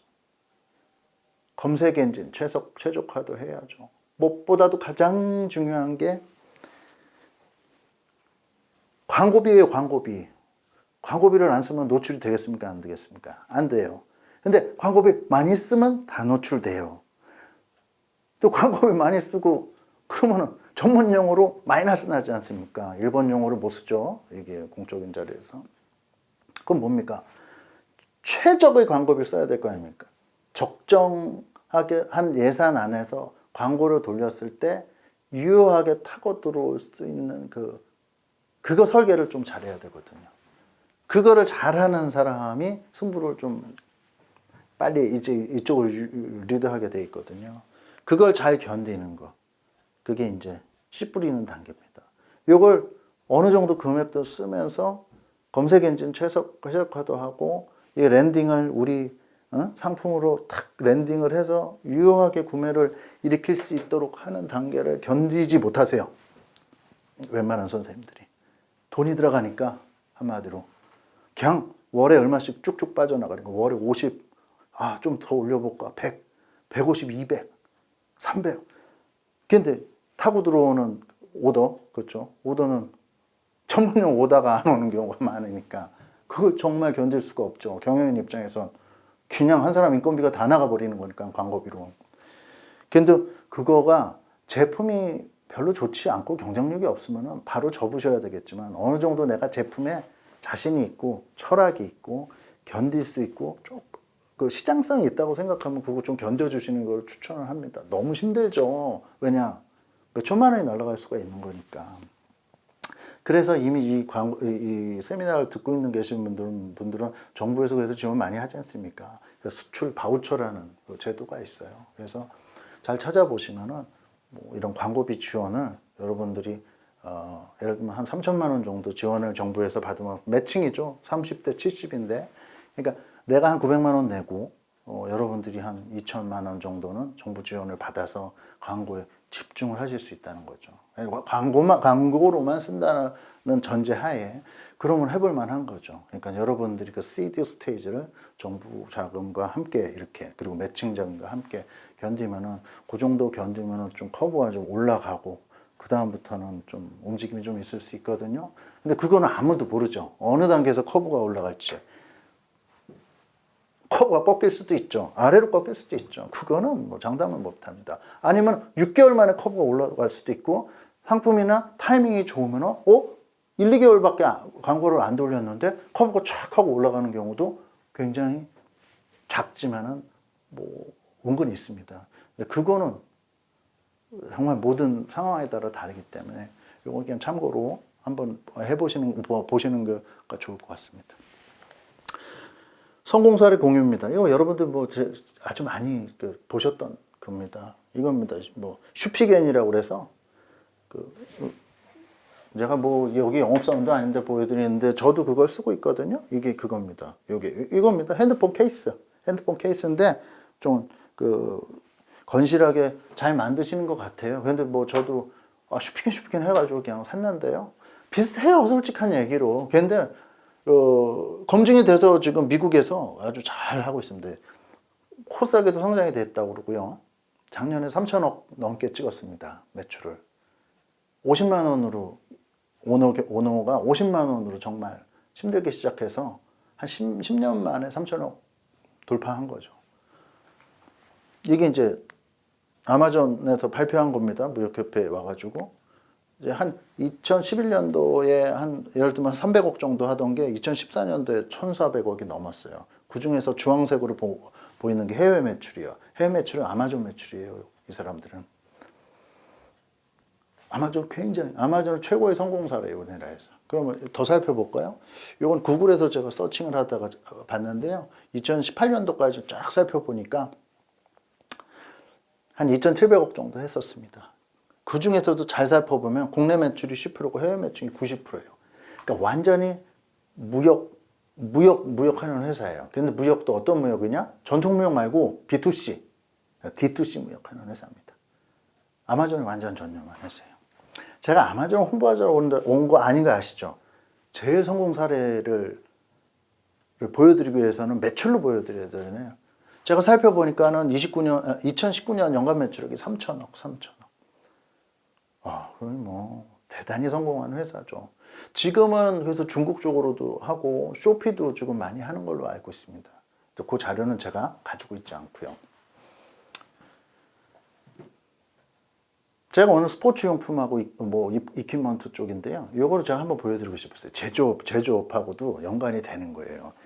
야, 그거 소비재만 되는 거 아니야? 아니, 그렇지 않아요. 그렇지 않고 요거는 뭐 경영자가 이것도 저 성공 사례로 발표가 좀 전에 됐던 건데 허킨스라는 회사예요. 뭐 보니까는 경영자가 공업을 제조를 하는 사람도 아니고 회계상가 무슨 컨설턴트였는데 이걸 한번 해야 되겠다. 제조 쪽에 관심이 있어서 그래서 램프 이렇게 보면은 낚시할 때도 이렇게 불 필요하고 우리는 그 광부 요만한 거 있었잖아요. 그게 아니라 여기 쫙 해가지고 가시거리가 엄청 길게 한 램프를 잘 커스터마이징 해가지고 제조해서 아마존에 런칭을 했거든요. 잘 팔리더라고요. 그래서 제가 이 동영상 찍기 전에 바로 딱 10분 전에 아마존 제가 딱 한번 검색을 해보니까 지금도 잘 팔리고 있어요. 요겁니다. 요게 보니까 이게 다 호킨스 거는 아니고 옆에 보면은 리뷰 수가 3,218개짜리가 있어요. 이거는 중국산 같아요. 제가 보니까 그러니까 뭐든지 제품 만들면 캐치업 하지 않습니까? 그건 비즈니스의 생태가 그런 건데 좌측에 두 개는 호킨스 건데 리뷰가 뭐 729밖에 안 돼요. 야, 그러면 한 4배나 작게 팔리는데 단가를 한번 살펴보세요. 단가는 7배가 비싸요. 그러니까 양질의 물품도 아마존 플랫폼에서는 팔릴 수 있다. 싸서 잘 팔린다? 싸서 잘 팔리죠, 당연히. 싸서 잘 팔릴 수도 있지만 비싸지만 기능이 좋거나 소비자의 그 마인드를 터치를 잘하는 회사는 잘 팔리고 생존을 잘한다. 이렇게 보시면 될 것 같습니다. 그래서 한번 공유하고 싶었어요. 제조 물품도 이렇게 잘 팔린다. 이것도 고객은 모르는 것 같지만 다 안다. 이거 캡처를 어디서 했으면 이게 뭐라 그러죠? 항상 이게 저도 이걸 잘 안 먹으니까 솔직히 좋아하는 양갱이라고 그러나요? 양갱이라고 그래서 양갱의 그 원료 뭐라 그러죠? 한천 가루를 우리나라 그 여성 CEO일 거예요. 근데 우리나라로 알고 있는데 본사 또 미국에 있나? 그거는 뭐 한번 보시면 알겠지만 그걸로 좀 잘 팔아요. 먹거리죠, 먹거리 이 부분은. 근데 이것도 아마존 세미나에서 제가 봤는데 손편지 쓴 거예요. 손편지. 있잖아요. 약간 원시적인 기법이죠. 우리도 감사합니다 하고 손편지 써가지고 하면 감동을 주고 그게 옛날이나 그렇지 아니에요. 영어로 손편지 쓴 거예요. 영어로 손편지 쓰니까 외국 사람들도 인간의 패턴이 비슷하지 않습니까? 나한테 정성을 기울이면은 조금 더 한번 도와줄 일 없나 한번 쳐다보게 되는 것처럼. 그래서 여러분들한테 공유하고 싶었습니다. 제목은 고객은 모르는 것 같지만 다 안다. 다 알진 않겠지만 정성 기울이는 거는 그래도 알겠죠. 저도 이거 보고 인사이트 받았습니다. 그래서 제가 고객을 대할 때 보이지 않는 것도 정성을 다하기 위해서 노력을 하고 있습니다. 솔직히 에너지가 너무 많이 들어가죠. 하지만 비즈니스를 하는 사람으로서는 목적 중심적 사고와 행동을 해야 된다. 그런 거를 한번 이야기하고 싶었습니다.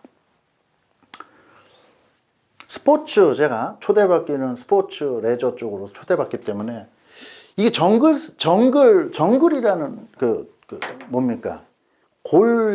골전도 선글라스라고 그럽니다. 그러니까 스피커가 따로 있는 게 아니라 이 뭡니까?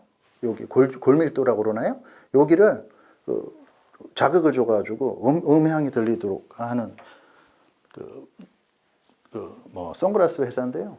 처음에는 좀 우여곡절이 좀 있었던 걸로 알고 있고요. 근데 그거 시행착오 겪어가지고 지금은 누적 매출이 한 100억 이상으로 되는 거 알고 있고요. 그래서 요즘도 보면은 해외로도 한 108개국 수출을 한다 합니다. 근데 내수도 지금 뭐 다 뭡니까 뭐 웹사이트 선전하면 안 되니까 근데 골프 관련해 가지고 콜라보 해 가지고 보니까는 골프 부킹 사이트에서 이 선글라스 딱 맞잖아요. 골프 할 때 이거 선글라스 음악 들으면서 했잖아. 보니까는 뭐 국내 뭐 비즈니스 되게 열심히 하고 있고 해외도 굉장히 성공적인 걸로 조금 뭐 알고 있습니다. 이것도 보면은 아까 그 정글이라는 회사도 그 크라우딩 펀드 있죠? 미국의 뭐 여기 지금 나옵니다. 인디고고, 킥스타터 뭐 그런 데를 해가지고 그 용기 있는 사람들이 돈을 버는 것 같아요. 요즘 특히 젊고 용기 있는 사람들이 그냥 도전 의식을 가지고 펀딩도 받고 그러는데 요거는 우리나라 사례는 아니고 아까 제가 뭐라고 말씀드렸습니까? 집안에서 스포츠 많이 하죠. 저도 요즘 자전거 타고 뭡니까? 그 아령 같은 거 집에서 하고 있습니다. 왜냐 겁나거든요. 그리고 마스크 쓰고 운동하고 싶지도 않고 바깥에서. 그래서 이 보니까는 권투 글로브에 센서를 달아가지고 탁탁탁탁 치는 거예요. 그런데 클라우딩 펀딩 달고 그랬는데요. 요거는 동영상을 한번 살펴보도록 하겠습니다. 그죠? 예. 그럼 온라인으로 하는 거기 때문에 동영상은 이제 돌아갈 거고요. 살펴보시고 한번 인사이트를 좀 받으셨으면 좋겠어요. 이게 성공했다 아니다를 떠나가지고 그래도 저런 식으로도 펀딩도 하고 용기 있게 좀 하고 있구나. 우리나라도 뭐 보니까 뭐 와디즈라는 회사 통해서 막 시도하고 도전하고 그러지 않습니까? 그걸 보면은 그런 것 같아요. 아까 호킨스라는 그 제조 이렇게 빔 하는 데 있지 않습니까? 거기는 또 스마트폰 이렇게 거치대, 뭐 스마트 뭐 하는 거 이것도 우리나라 펀딩 하는 데서 하다 1억 5천인가 펀딩하고 막 그랬더라고요. 제가 아까 좀 찾아봤습니다. 궁금해가지고. 그러니까 잘하는 데는 계속 요즘 트렌드에 맞는 마케팅과 아니면 돈을 투자받는 전략까지 잘 활용해서 하는 것 같아요. 어떻게 보면 B2B 하는 우리 전통 무역했던 사람들은 야 굵직굵직하게 가지 이런 마음이 있으시죠? 비즈니스가 그렇지가 않아요. 누군 굵직굵직하게 가고 싶지 않습니까? 근데 뭐 이게 뭐 너무 밀도가 높으니까 경쟁자들도 많고 하니까 이것도 하고 저것도 하고 이렇게 해가지고 그걸 잘 오거나이즈 해가지고 뭐 성과를 내는 거가 요즘 트렌드인 것 같습니다. 그래서 너무 굵직굵직하게 하지 말라 하시고 밀도 있고 촘촘하게 하지만 큰 판은 굵직굵직하게 그리시는 게 좋을 것 같다. 그럼 뭐 생각을 좀 공유하고자 이런 거를 좀 준비를 했습니다. 고정관념을 탈피하는 해외 진출 전략이라는 걸로 했는데요. 이게 한번 보시죠. 글로벌 SNS가 인기 순위도로 이렇습니다. 틱톡, 뭐 그래서 요즘 뭐 말이 많죠. 뭐 틱톡을 뭐 미국에서 못 쓰게 한다. 뭐 저는 뭐 정치적인 거는 저는 모르니까요. 근데 틱톡, 뭐 페이스북, 인스타 순위별로 딱 했는데 여기 링크드인은 없어요. 이건 뭡니까? 일반적인 SNS의 순위겠죠. 우리 같은 무역하는 사람, 특히 B2B 무역하는 사람, 아까 B2C는 시컨 얘기했지 않습니까? B2B 무역은 링크드인을 활용하면은 의외로 또 비즈니스가 많이 터집니다. 말씀드렸죠. 고정관념을 버려야 된다고. 링크드인은 회사를 옮기기 위한 이력서를 올리는 프로그램이다. 틀립니다. 제가 봤을 때. 맞을 수도 있지만 그걸로 구인구직 활동을 하죠. 기업에서는 구인을 하고 뭡니까? 그거 올리는 업데이트하는 사람은 구직 활동을 하는 거죠. 그거는 아주 1차적인 그거라고 보시면 전통무역 아까를 보면 근데 B2C, D2C로 보면은 이걸 가지고 같은 카테고리에 있는 사람들하고 같은 일천 뭐 그런 그 교류 관계를 함으로써 바로 다이렉트로 서로 간에 그 정보를 교류하는 거예요. 그래서 저희도 이런 프로그램에 대해서 몇 번 그 B2B 기업하고 커뮤니케이션을 하고 교육을 했는데요. 여기에는 보여드릴 수가 없어요. 그런데 몇 가지 성공 사례가 벌써 왔습니다. 컨테이너 베이스로 수출을 하게 됐습니다. B2B 링크드인을 하면서부터 그런 게 사례가 좀 발생하기 있습니다. 사실상 이 B2B 링크드인이 여기 뭐 제가 무역협회 뭐 촬영을 하고 있지만 뭐 EC20이라고 무역협회가 한꺼번에 2010년도인가 11년도에 굉장히 조금 활성화시킨 적이 있었어요. 그래서 책도 내고 세미나도 하고 그랬는데 그게 벌써 10년 전이잖아요. 그때 너무 빨랐던 것 같아요. 제가 봤을 때는. 이렇게 IT라든지 이런 온라인의 그 생태계가 조성이 조금 안 됐을 때 너무 빨리 그때 했던 것 같고, 지금 생태계가 지금 엄청나게 조성이 됐지 않습니까? 사실상 비즈니스라고 하면은 우리가 가로 열고 닫고 온라인을 생각하는 시대에 온 거예요. 제가 봤을 때는.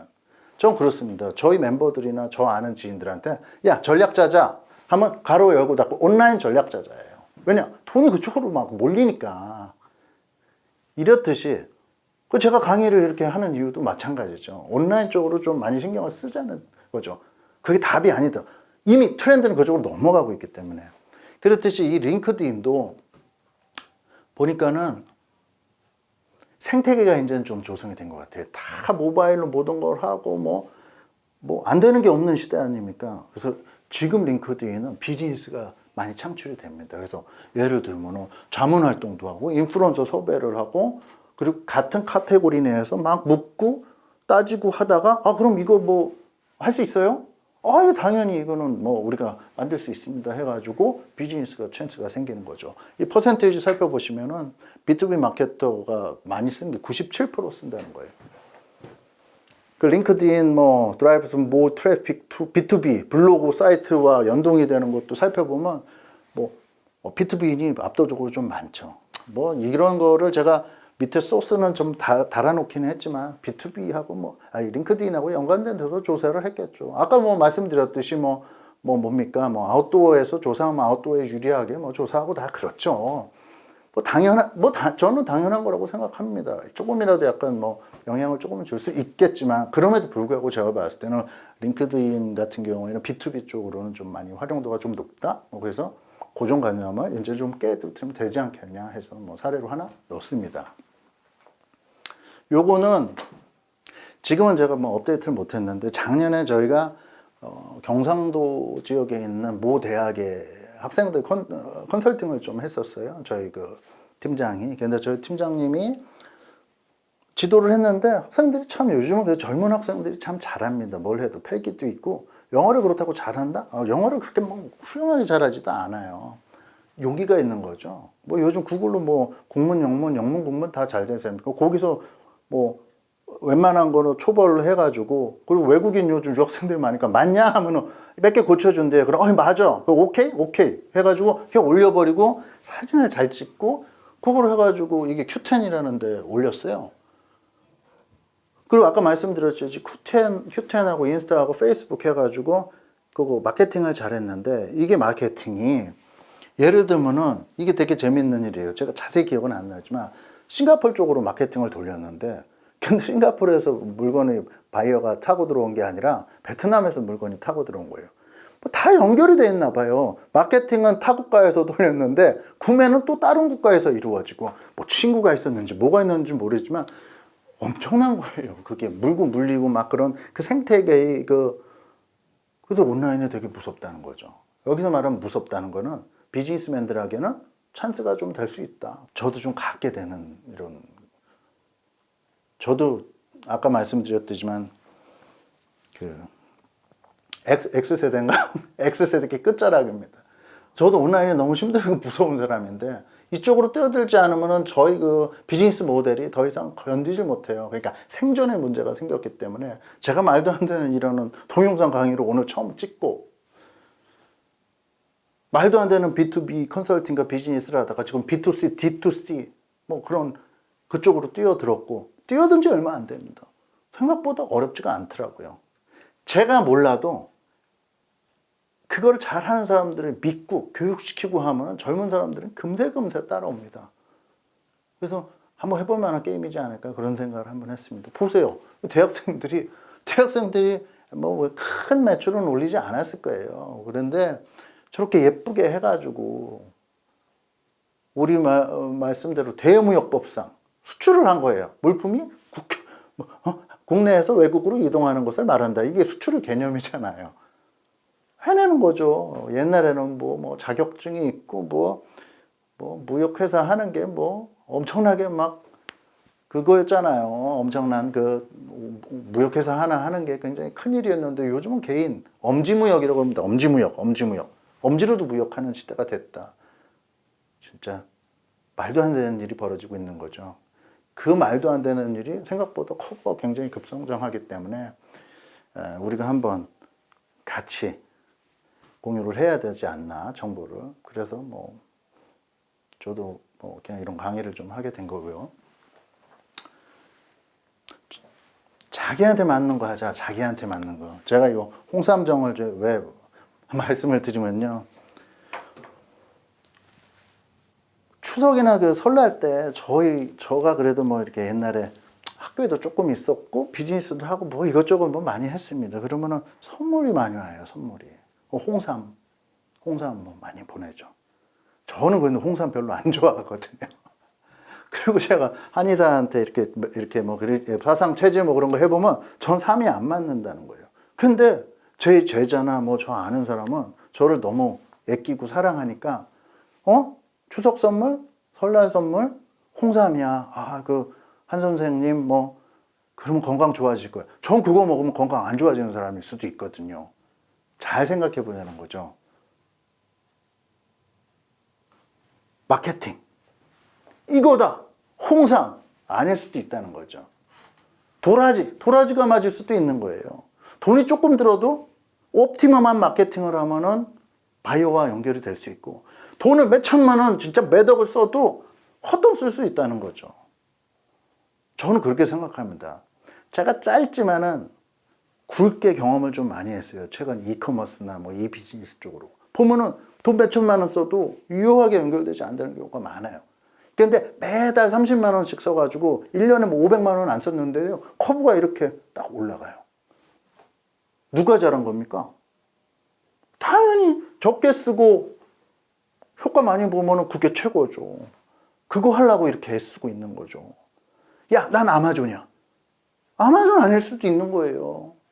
어떤 분은 Q10이 맞고, 어떤 분은 쇼피가 맞고, 그리고 어떤 물품은 러시아 플랫폼이 맞을 수도 있는 거예요. 줌이라든지 뭐 그런데 동유럽하고 러시아는 줌이라고 있어요. 요즘 뭐 동영상 플랫폼 그 서비스 줌이 아니라 ZUM인가 뭐 있어요. 그 오토바이로 막 하는 티키 뭐 예를 들면 베트남 그쪽이 맞을 수도 있는 거고. 정답이 있다 없다? 나한테만 맞는 정답이 있을 수는 있는데 그냥 정답은 없는 것 같아요. 확률이 높은 플랫폼은 있겠죠. 아마존을 100명이 떠들어서 100명이 다 성공을 할까요? 제가 봤을 때는 5% 이내에요. 5명이면은 뭐 통계는 모르겠어요. 뭐 통계로 제가 뭐 그거를 성공 확률을 누가 가르쳐 주겠습니까? 와, 아무도 모를 거예요. 성공하면 또 그것도 감치잖아요. 성공하면 또 까발리고 싶지 않거든요. 죄송합니다. 이런 말씀드려서 제가 봤을 때는 확률이 높은 플랫폼은 그렇게 크고 굵적굵적한 플랫폼이고, 확률을 높이기 위해서 최선을 다하는 게 비즈니스맨의 숙명이고, 작은 예산으로 높은 효율을 높이기 위해서 계속 경험이 무시가 안 돼요. 이것도 보니까 그 경험을 잘 누적해서 소통 잘해서 교류해서 외부 파트너하고도 교류 잘하고, 내부에 있는 임직원 간에도 소통이 안 되는 경우가 되게 많거든요. 그거를 잘 해서 그 옵티멈한 포인트를 잘 집어내는 게 마케팅 포인트라고 생각합니다. 네. 그래서 그런 거 말씀드리고 싶었습니다. 그리고 아까도 말씀드렸지만 정부에서 수출이 솔직히 지금 많이 안 되고 있거든요. 앞으로 좋아진다는 보장도 없고, 또 팬데믹 때문에 세계 경기가 안 좋기 때문에 사주는 나라 입장이 지금 안 좋지 않습니까? 미국뿐만이 아니라 우리 그 마켓 국가에서. 그래서 정부에서 좀 지원을 많이 할 것 같아요. 그리고 이미 좀 많이 하고 있고. 그래서 대기업은 뭐 여기 해당이 좀 안 될 것 같고요. 중소 중견업체들은 이미 하고 계시는 분들뿐만 아니라 신규로 무역을 하시고자 하는 선생님들은 수출 바우처라는 제도를 반드시 좀 활용하시고 이용하시면은 자기 부담을 최소화하면서 마케팅 효과라든지 뭐 동영상 뭐 별의별 걸 다 지원을 합니다. 수출과 관련된 모든 마케팅이라든지 모든 요게 있는데 뭐 홍보, 브랜드, 뭐 전시 요즘 못 가죠. 뭐 디자인, 해외 규격, 교육, 번역까지 다 하니까 그런 것 좀 많이 활용해 주시고, 또 이건 정부 사이드의 수출 바우처고요. 뭐 무역협회에서도 무역협회 자체 수출 바우처가 또 있습니다. 무역협회 회원사를 대상으로 뭐 큰 금액은 아니겠지만 저도 쓰고 있거든요. 회원비보다는 훨씬 또 많은 혜택을 주니까 그런 것도. 그리고 생각보다 잘 찾아보시면은 이 글로벌 이커머스 부분에서는 정부에서 많이 이렇게 부밍을 하고 띄우고 있어요. 그러면 서울시라든지 경기도라든지 권역별로 이렇게 잘 찾아보시면 큰 돈은 아니에요. 큰 돈은 아닌데 200만 원, 300만 원이라도 마케팅비를 좀 같이 쓸 수 있는 그 지원책들이 꽤 많습니다. 이쪽에 또 뭐 부밍이 된 아마존이 뭐 세계 1등 한다고 그러니까 뭐 많이 뛰어들어요. 지자체에서도. 중복되는 것도 솔직히 좀 있고요. 제 입장에서 이렇게 봤을 때. 그럼 뭐 그런 거 뭐 지원 받으시면 되는 거죠. 무역업체 입장에서는 돈이 그냥 뭐 가뭄에 비 내리는 건데 그런 거 잘 이렇게 포인트 잘 잡으셔서 일부 활용할 수 있었으면 좋겠습니다. 마지막입니다. 이거는 좀 관계없는 것 같은데 조성진이라는 피아니스트 있어요. 쇼팽 콩쿠르 1등 했었잖아요. 힘차게 아주 우리나라에서는 저렇게 피아니스트 나오기 쉽지 않다고 그랬는데 옆에 있는 그 앙트르몽? 필립 앙트르몽인 사람이 그 쇼팽 대가래요. 대가. 축하합니다. 우리 조성진. 너무 잘 쳤어 했는데 점수표가 공개됐어요. 1점 줬어요. 1점. 10점 만점에. 저렇게 막 잘 쳤다고 막 겉으로 웃고 있지만 빵점 준 거죠. 1점 줬는데. 그런데도 불구하고 조성진이 1등을 했더라고요. 저 어려운 콩쿠르에서. 실력이 좋으면 다른 사람들이 도와준 거예요. 그래서 정성을 기울여서 실력이 좋으면 아무리 많은 방해자가 나타나서 치더라도 세계 최고 물건 많이 최고로 물건도 잘 팔고 매출도 올릴 수 있지 않을까 그런 메시지를 좀 드리고 싶었어요. 저도 요즘 많이 힘들거든요. 쉽지 않고 어제 오늘 캔슬도 좀 났고 코로나 때문에 여러 가지 생각을 많이 하게 됩니다. 그럼에도 불구하고 같은 이렇게 비즈니스맨들에게는 아주 작은 찬스를 잡는 게 숙명이지 않습니까? 그래서 제가 알고 있는 제가 뭐 완전히 이쪽으로 뭐 완전히 그런 전문가가 아닙니다. 하지만 흐름에 대해서 여러분들한테 말씀을 드렸고 여러분들도 솔직히는 상호 교류하면 좋을 텐데 이렇게 일방으로 하게 해서 죄송스럽고 그래도 뭐 같은 비즈니스맨으로서 이렇게 정보를 공유하는 자리 세미나가 됐으면 좋겠다는 생각을 합니다. 그래서 상시적인 혁신과 해외 시장 개척을 통한 압도적인 실력을 서로 쌓아가지고 불경기를 지속 가능 성장으로 내는 계기가 좀 됐으면 좋겠습니다. 한 1시간 한 30분, 90분 정도 예상을 했는데요. 조금 오버된 것 같고요. 그런데 여러분들 많이 들어주셔서 감사하고 기회가 되면 또 뵙도록 하겠습니다. 감사합니다.